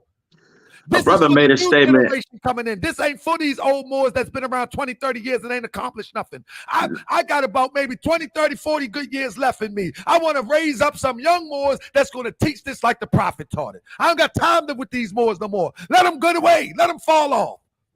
Brother, I read the comments before I came back in, and one brother said Sheikh Julian Powell should know that Noble Drew Ali is teaching what is in the Noble Quran. Absolutely. I never said that Noble Drew Ali wasn't teaching what is in the Noble Quran, or what they call the Big Quran. It's just a matter of perception. So just because I don't say certain things, it don't mean that I'm saying Noble Drew Ali didn't, or I don't know. Of course he taught it. But they try to downplay Noble Drew Ali and say that Noble Drew Ali was a basement Arab, and he gave us just the beginnings of kibbles and bits of Islam. No. The Prophet Noble Drew Ali gave us the highest. He gave us the highest of science. They got the kibbles and bits. To prove that point, there was Sadi Majid and Noble Drew Ali had a debate like in 1928, 1929. And Saudi Majid was from Sudan, and he wanted to become the ambassador of Islam over here because Noble Drew Ali is now credited with being the first person to bring Islam to the Western shores of Asia, being the North, South, Central America. That title is given to Noble Drew Ali. But Saudi Majid got a hold of Prophet Noble Drew Ali's Circle 7 and tried to get a fatwa from the East, from Masjid al-Aqsa, saying that Noble Drew Ali wasn't a prophet and that he needed to stop teaching his fitna, right? And the Saudi Arabian government never responded to Saudi Majid and said, you leave Noble Drew Ali alone. That Carlo Rossi. Right. That's where the prophet started teaching from the first, the big book. False, Carlo Rossi. I'm about to address that in a minute too. False. But I could please address my other two. I'm about to address everything. I got all of them ready. Okay. I'm locked and loaded, brother. I'm loving you today, brother. I never spoke to you before, but I'm loving you today because I can see that you're not taking me as I'm attacking you. I'm just super passionate. You must have been watching me for years, bro. You must know me a little bit. Brother, not to run, because I'm not running, but my phone, the way this battery is, it won't let me be online and charge. I'm gonna answer them in your absence. If they charge up by the time I close out, let it charge and then come in. That's fine, brother. Islam and peace to all the Moors. I enjoyed you all. And remember what the prophet said. The most powerful weapon that we have is the press, and that is that hand press of unity. So let us save the arguments for the things that matter. And there are some things that we can. But are we going to separate the truth from the falsehood? No, I mean we always gonna stand on truth. We always gonna stand on truth. I love you, my brother. Hey, look, I love all you Moors, and let us stay in the higher self. I'm not perfect. I'm not Pious Pete, and I'm not trying to be some righteous guru. I'm just your brother and your friend. Islam Moors. And I appreciate you, brother. And I hope we can do this again. My brother Tracy Page L used to do this with me. And I hope we can come back and do this again, my brother. But peace and love, my brother. Islam and peace. And I say shout out to all the Baltimore Moors, all the Moors in Indianapolis, Indiana, Nation of Islam, 5% Nations of Gods and Earths. We love y'all. Peace. Peace. So with that being said, family, my brother is gone, but I'm gonna answer all his questions. So let's be clear. My brother Carlo Rossi said he taught from that book in 1925. Brother, that ain't when the prophet started teaching. The prophet ain't started teaching in 1925, brother. We're going to get to that too. We're going to get into that too. The prophet didn't start teaching in 1925, brother. Come on, man. He first started teaching in that book. No. Let's get back to these lessons. So, again, if ye are in fear of an enemy, then pray on foot or riding. So why would Prophet Noble Drew Ali stand us up on a 7? Stand us up on a 7. Look at the conditions that we live in. Look at the condition that we live in. So isn't this consistent with the Holy Quran of Mecca? Of course it is. So is Prophet Noble Drew Ali out of law? Of course he's not. He's right in there, consistent with the universal law and the universal principle. The nearest place to meet Allah is in the heart. The nearest place to meet God is in the heart. It's not in a way that you stand, not a way that you sit, not a way that you prostrate. We need, it's nothing wrong with that if that's what you want to do. But let's be clear. It's not the direction that you face. It's not the way that you stand. It's not the way that you prostrate. We do that to conduct the universal energy. You follow what I'm saying? We do that to conduct the universal energy. You feel what I'm saying? That's why we do that. And if you understand energy and how energy works, you will understand why we do that. You know what I'm saying? And conducting the universal energy. But we don't study enough. And our sheiks haven't taught us enough. Give me 1 second. Let me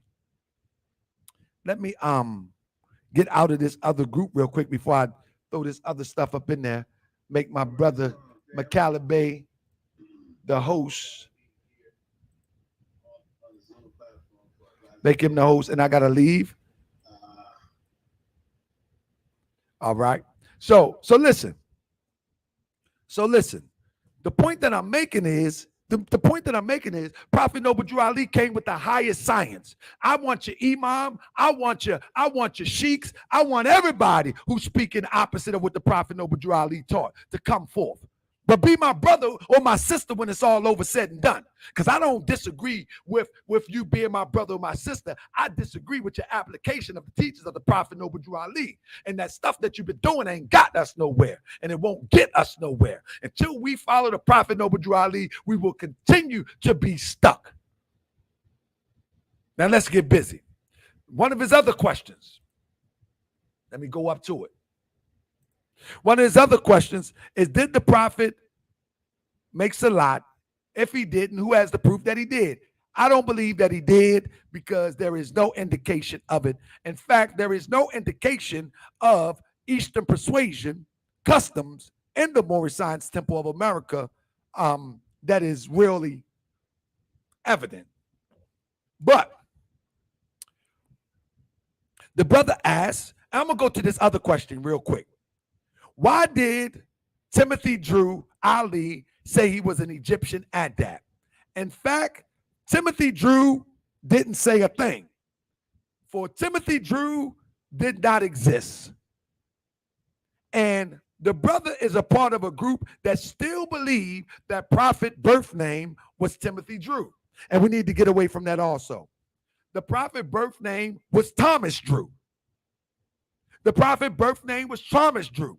And why did he call himself an Egyptian adept? Well, first of all, one thing that we have to understand is that he called himself, or the title that he used was an adept student, an Egyptian adept student. That is one of the titles that he used, the Egyptian adept student. But what we got to understand is we're dealing with a prophet that is speaking English. So he's using Egyptian, and the word Kemet is basically interchangeable when it comes to the respect of what the prophet is trying to teach. See, many people recently started using the term Kemet within the past 50 years.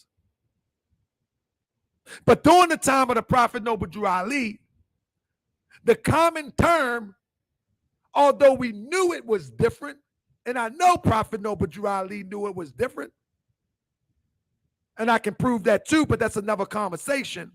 He uses the term because it's a familiar term, and it's used for perspective of being interchangeable with Kemet, as we know it to be. With that being said, he said he was an adept student. What that means is that he was a student of the mysteries of ancient Egypt. That means that these mysteries of ancient Kemet is infinite. You can never learn the complete lessons of ancient Kemet. They're infinite lessons. They're perpetual and they're infinite lessons. So you will forever be a student. Remember the prophet say, imitate I the prophet. The moment that you stop becoming a student of something, you become a fool of everything. You understand what I'm saying? And the highest degree of teachings that we know in this era of time for humanity came out of ancient Egypt, ancient Kemet. So to be a student of that, and you imitating Prophet Noble Drew Ali to understand the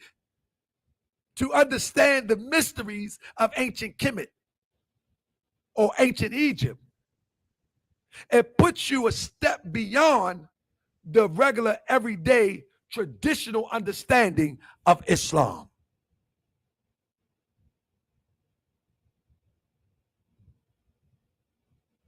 Because a student is perpetual.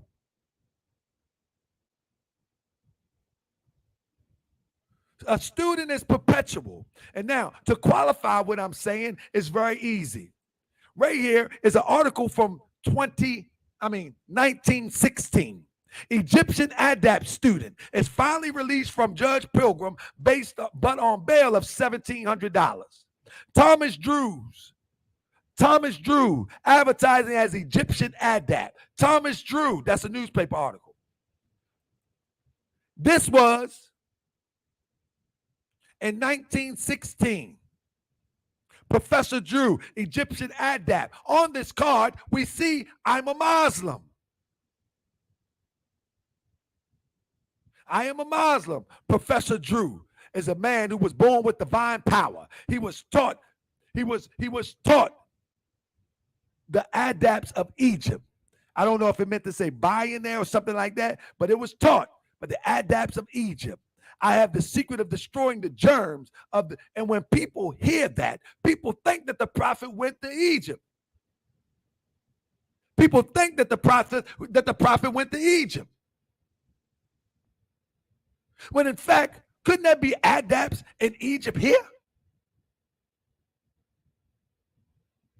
But we have to understand that the adapts of Egypt is basically no different than an earthly station.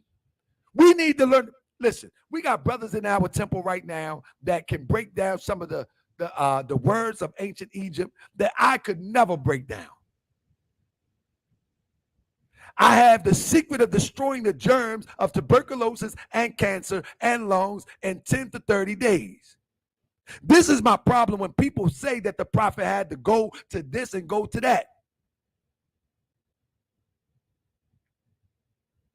Because we see the thing, oh, he was taught by the adapts in Egypt. They believe that he had to go to Egypt. And there's another demonstration that this goes to in our Quran, where the Prophet Noble Ali teaches in our Quran that when, I'm going to paraphrase it, when the time is right, it will be revealed from Allah's book of remembrance.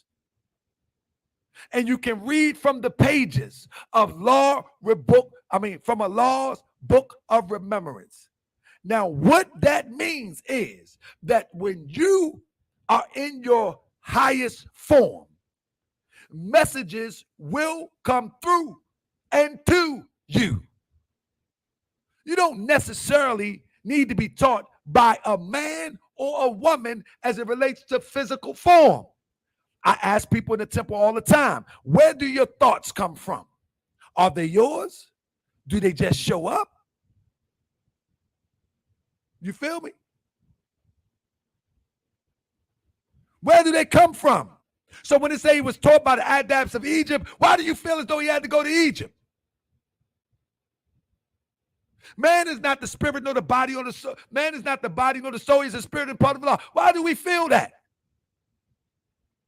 Didn't we read that the angel came to Muhammad? Didn't we read that the angel came to Mary? Didn't we read that the angel? And what is the angel? A thought of Allah manifested in human flesh. Isn't our prophet an angel of Allah? Couldn't these thoughts enter into him for him to figure out these? Man, I'm telling you, man, we don't believe that Prophet Noble Ali is a prophet. We don't believe. We'll call this spookism. But in the drop of a dime, we'll have a magnificent thought to create something great. And we like, man, look what I did. Be careful how you boast of it, our prophet teaches us. Where do your thoughts come from? Where do your greatness come from?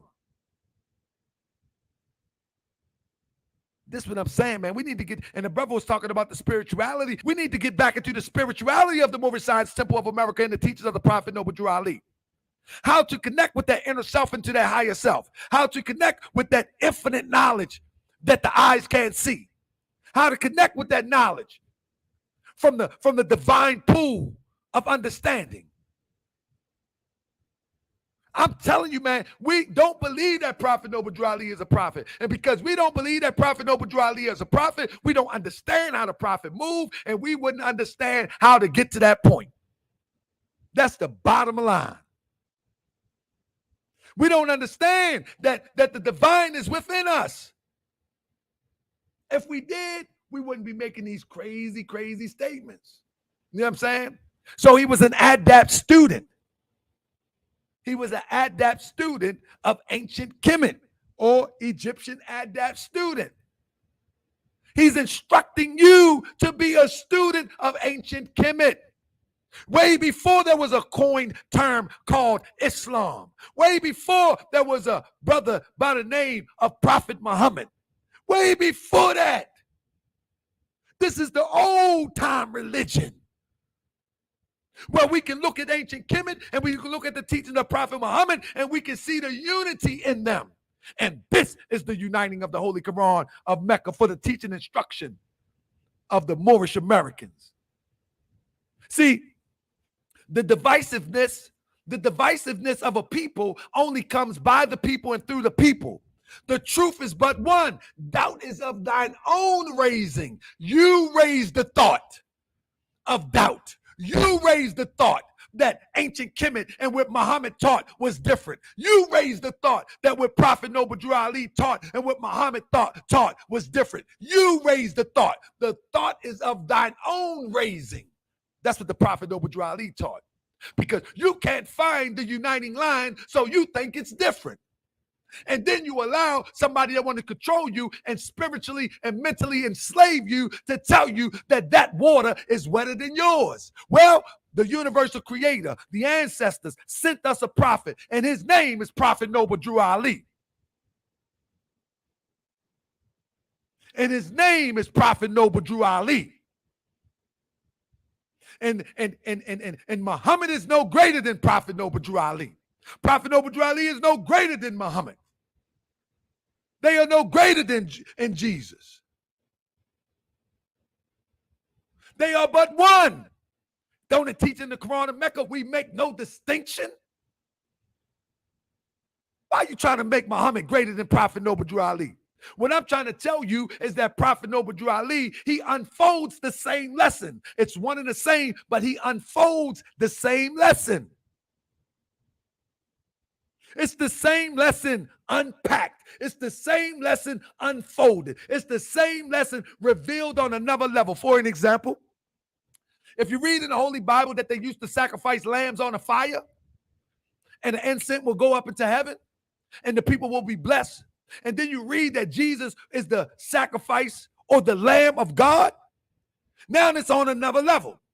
But people try to make Jesus a crazy man and try to make Jesus committing suicide. But no, you give your life as a sacrifice by knowing when you demonstrate the truth, you're sacrificing the lesser, for the greater. So you becoming the lamb, you becoming the sacrifice, you sacrifice and you burn off that lower self. You sacrifice and you get rid of that carnal self. You burn it on the altar and you purify yourself into your divine self. So now you become the Lamb of God. You become the sacrifice of God. So now there's no need to kill a poor, hopeless lamb. There is no need to kill a poor, hopeless bird. Now you just destroy your lower self and you burn it on the altar of the divine and you raise into your divine self. Talk to him, Prophet Noble Drew Ali. We in there now. Yeah, that's right. I'm on my milk crate. And I take all challenges. Sheiks, adepts, wardens, vestrymen, imams. I take all challenges. All challenges. Tell me that this ain't Islamism. Tell me that this ain't Islam. I take all challenges. I take all challenges. Now, let me get to these last few questions because we heating up. They done closed out the meeting for Sunday class. Thank you, everybody. Thank you, everybody of the Moorish Science Temple of America, for bearing with me. I'm pumped up today. I probably won't be live on Moorish World TV tonight because my energy is very, very high right now. I'm going to be sleepy after this. Real talk. All right. Let's get it. We got two more questions. All right. Let me get to these questions. So he said, Can the MST benefit from a centralized leadership? Islam, Sheikh. And this is going to be the last question. I think this is it.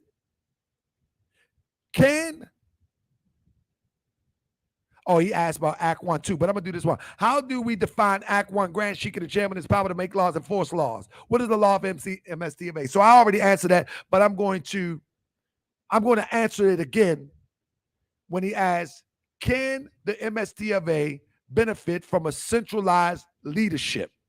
Now, the Moorish Science Temple of America is not, I'm going to say again, the Moorish Science Temple of America is not the Moorish Science Temple of America without a central leadership.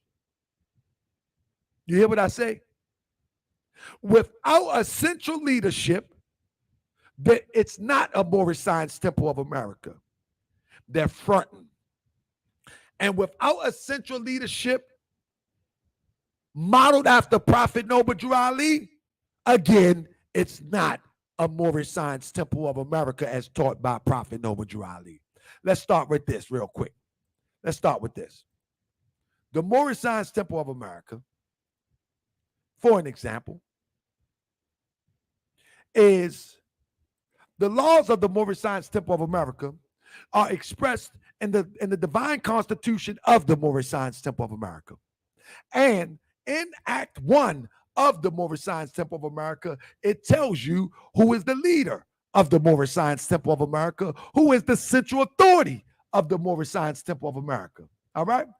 In this divine constitution and bylaws of the Moorish Science Temple of America, the central authority is clear. The Grand Sheikh and the chairman of the Moorish Science Temple of America is empowered to make law. That's the central authority. The Grand Sheikh and chairman of the Moorish Science Temple of America is allowed to make law and enforce laws with the assistance of the prophet. What are we talking about? Everything that the prophet spoke. Anybody that make a law that's not consistent with what the prophet spoke and what the prophet demonstrated is out of law. So what is the head of the Moorish Science Temple of America? The Grand Sheikh and chairman, not the Grand Advisor, not the Supreme Grand Advisor, not the Super Grand Sheikh, not the Supreme Grand Sheikh. There is no such thing as the leader of the Moorish Science Temple of America, according to the divine doctrine passed down by Prophet Noble Drew Ali, that the leader of the Moorish Science Temple of America is a Supreme Grand Sheikh. It doesn't exist. Supreme Grand Sheikh is just another title that can be held by one who is the Grand Sheikh and chairman of the Moorish Science Temple of America. The Supreme Grand Sheikh is the head of the Supreme Grand Council, period and point blank. So people running around chasing the title of a Supreme Grand Sheikh, keep on chasing it. Because according to the divine doctrine as laid down by Prophet Noble Drew Ali, the only leader of the Moorish Science Temple of America structurally is the Grand Sheikh and chairman.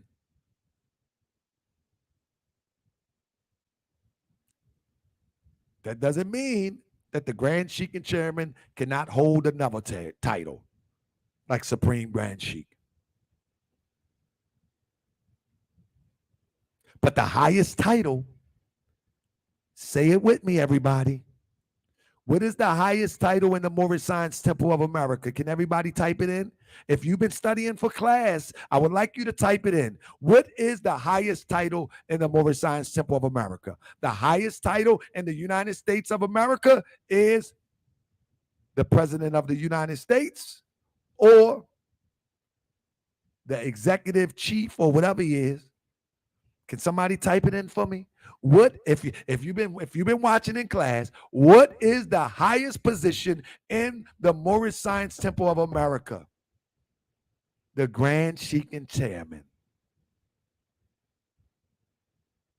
That is the highest position.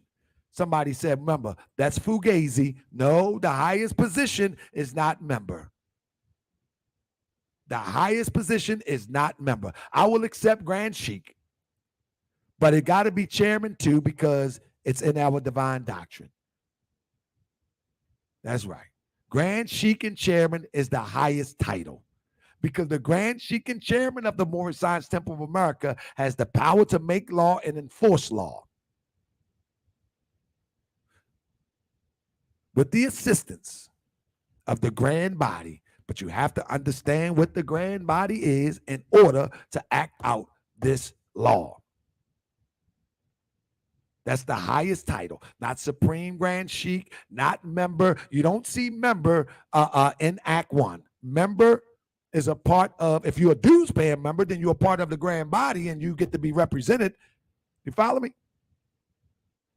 Is that two separate stations? Nope. The reason why we know that through research, the Grand Sheik and chairman, on a local level, they can be two separate stations. We read that the brother in Baltimore who established temple number 13, he had selected a chairman, but he was the Grand Sheik of the temple, one of the Cook Bay brothers. However, when we look at Emeliel, he was the Grand Sheik and chairman on a national level. So it's one position on a national level, but it can be two positions on a local level. So on a national level, you got the macro Moorish Science Temple of America, and on a local level, you have a micro, and it mirrors each other. It's no different than you got the federal government, and every state has their own government. You follow me? Every state has their own government in conjunction with the federal government. So the Moorish Science Temple of America is very consistent with how our ancestor established government. Even the government of the United States patterned itself after how our ancestors governed themselves. So, when you look at the Grand Sheik and chairman are empowered to make laws and enforce law in the MST of A, you're looking at a central authority. You follow me? And that central authority is executed by the Grand Sheik and its office. So the Grand Sheik and chairman on a national level may be represented by a face, but in fact, there's an ultimate cabinet. So when the Moorish Science Temple of America, even in our administration, is in full swing, we're talking about the Grand Sheik and chairman, the assistant Grand Sheik, the treasurer, et cetera, et cetera. The grand body is the grand governors and Grand Sheiks. They represent the constituents. All right? The Supreme Grand Council is the one that interprets the law. But that's when something is in session. This is a well-organized organization.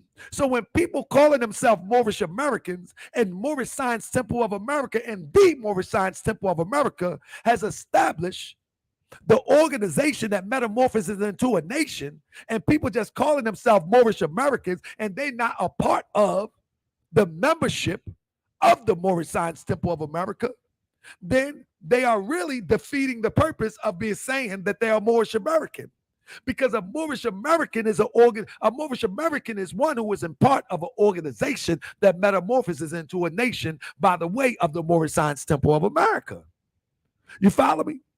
And so not only do we deal with religion, but we deal with civics. It never changes. So it's not the civic part and the religious part. No, it's all inclusive. It's all inclusive. Grand Sheik, there's a group of Moors who are saying that Emeliel was elected by the grand body. Can you clarify that in case they may be in this meeting? Absolutely. That's a false statement. That's a false statement. He was not elected. He was affirmed. You know what that means? That means he was appointed by the Prophet Noble Drew Ali. and the grand body accepted him. You understand that? The Prophet Noble Drew Ali appointed Emilio. He wasn't elected. The Prophet Noble Drew Ali appointed Emilio to temple number 1, and he transferred Lomax Bey to temple number 4. The laws on the back of our questionnaire tell you to appoint, anoint, and consecrate. So if they are in here listening, Sheik, if they in here listening, or they listen later, the back of our questionnaire is to appoint, anoint, and consecrate. Now, once he appointed, anointed, or consecrated, then the grand body affirms and accepts. We accept it. Just like the Prophet Noble Drew Ali, when he appointed the Supreme Grand Council, he said, I have selected. He appointed these people. And he said, affirmed or confirmed by you. So that's a violation of the law. He was appointed by the Prophet Noble Drew Ali. And then you know what happens? The only way that another Supreme Grand Sheikh comes in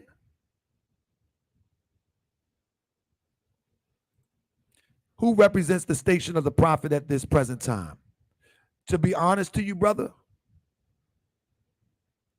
whoever represents the Prophet's teachings in the fullest of the degree, they will reap the rewards that the Prophet demonstrated, and we can say that that person holds the station of Prophet Noble Drew Ali.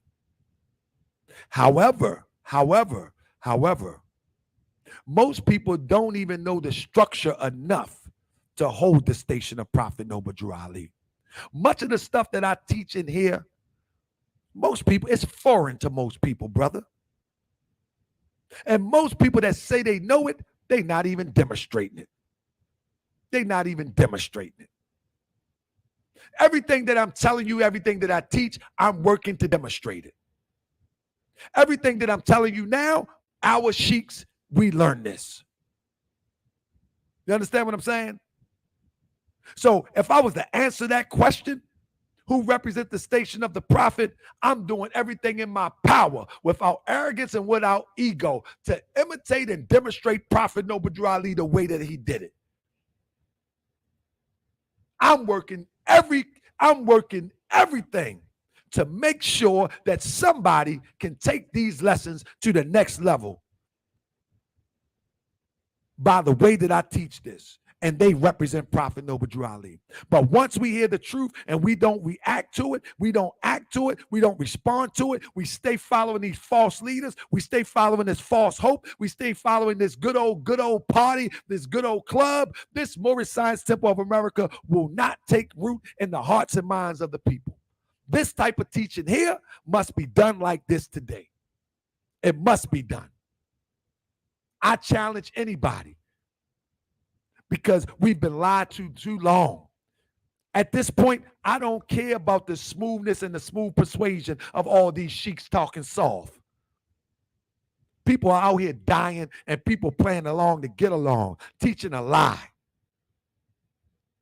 People ain't got, I'm telling you, man, people having visions right now of the end of time. And people playing along to get along. Let me read something real quick how the Prophet said this.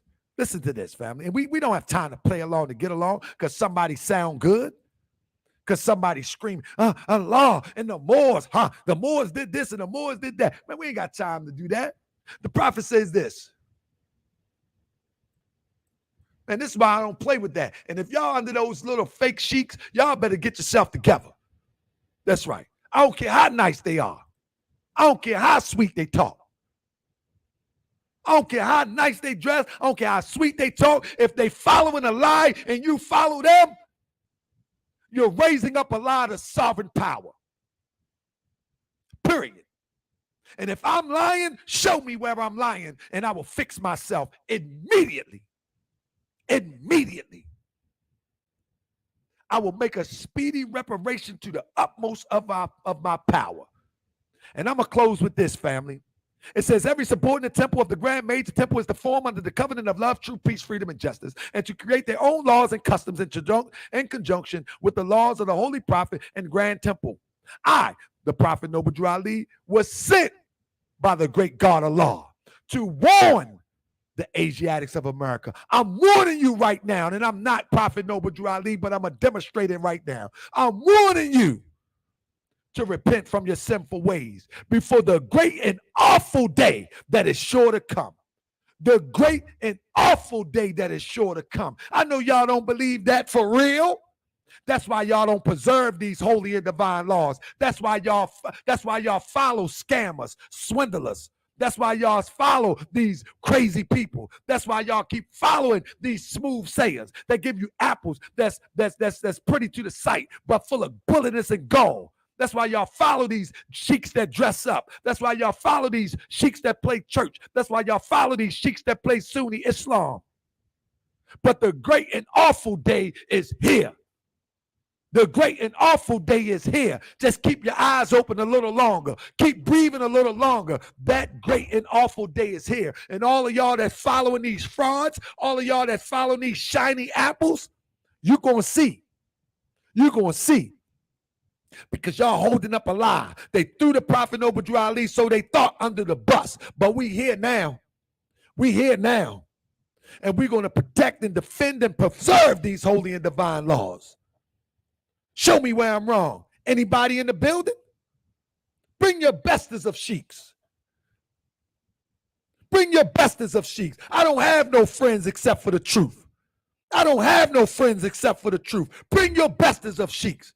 And I say it with all due respect. You can bring the Kenyu. You can bring Hopkins Bay. These are all my brothers and I love them.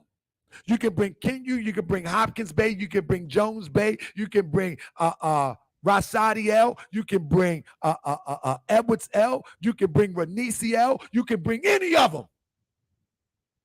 Any of them. Because I'm to the point where I don't have no patience for following the lie no more. I've been running out of patience for that. But when I say I don't have no patience for following the lie no more, endorsing these people that's following lies, I don't have no more patience for it. Before the great and awful day, the prophet tried to tell y'all, and y'all still following lies. Y'all still following lies. Y'all better pay attention. The great and awful day is here. And the divine prophet told you. And so what I'm doing is I'm investing every dime. I'm investing every energy. I'm investing every resource that I have to establishing something that can sustain us through this great and awful day. Because y'all playing games, following these frauds. Get away from them. The way that it says in the Bible, come out of her, my people. That's the same way you're going to have to do with these raggedy little sheiks and these smoothed over, buttered over sheiks. You're going to have to get away from them. Because the great and awful day is here. And I still love my brothers, and all the names that I dropped, I still love them. But some people ain't taking this serious enough. I take this serious. Real serious. With that being said, thank you for joining me, family. I know some people are going to say I sound like a preacher, but I really hope that you pay attention to what I said. I don't believe or follow in nobody if it's not consistent with what the Prophet Noble Drew Ali taught. I don't believe in no reincarnated prophet. I don't believe in no resurrection prophet. I don't believe in no grand sheik and advisor. I don't believe in none of that madness. I don't believe in something was passed down to another one. I don't believe, you know what I mean? Great and lawful, same thing, my bad. Thank you, Carlo Rossi. Great and lawful day, thank you. Thank you, Carlo Rossi. Yeah, that's a typo. I got too hype. I don't believe in none of that stuff. I don't believe that somebody passed it out. I believe one thing sure and two things for certain. that the Prophet Noble Drew Ali gave us the blueprint from 1925, since the founding of the first Moorish Science Temple of America on October the 15th, 1925 in 36th place, to the closing of the first annual convention on October the 20th. I believe that is the prophecy and that is the blueprint in which we must manifest. And I believe that if we don't manifest that, we don't manifest nothing. I don't believe that Emilio had the end all be all. I believe that he was the most faithful. I believe that he was appointed into the station of Grand Sheik and Chairman, as well as the Supreme Grand Sheik of the Supreme Grand Council, so we can know what it looked like. So when we come back today, we can establish it.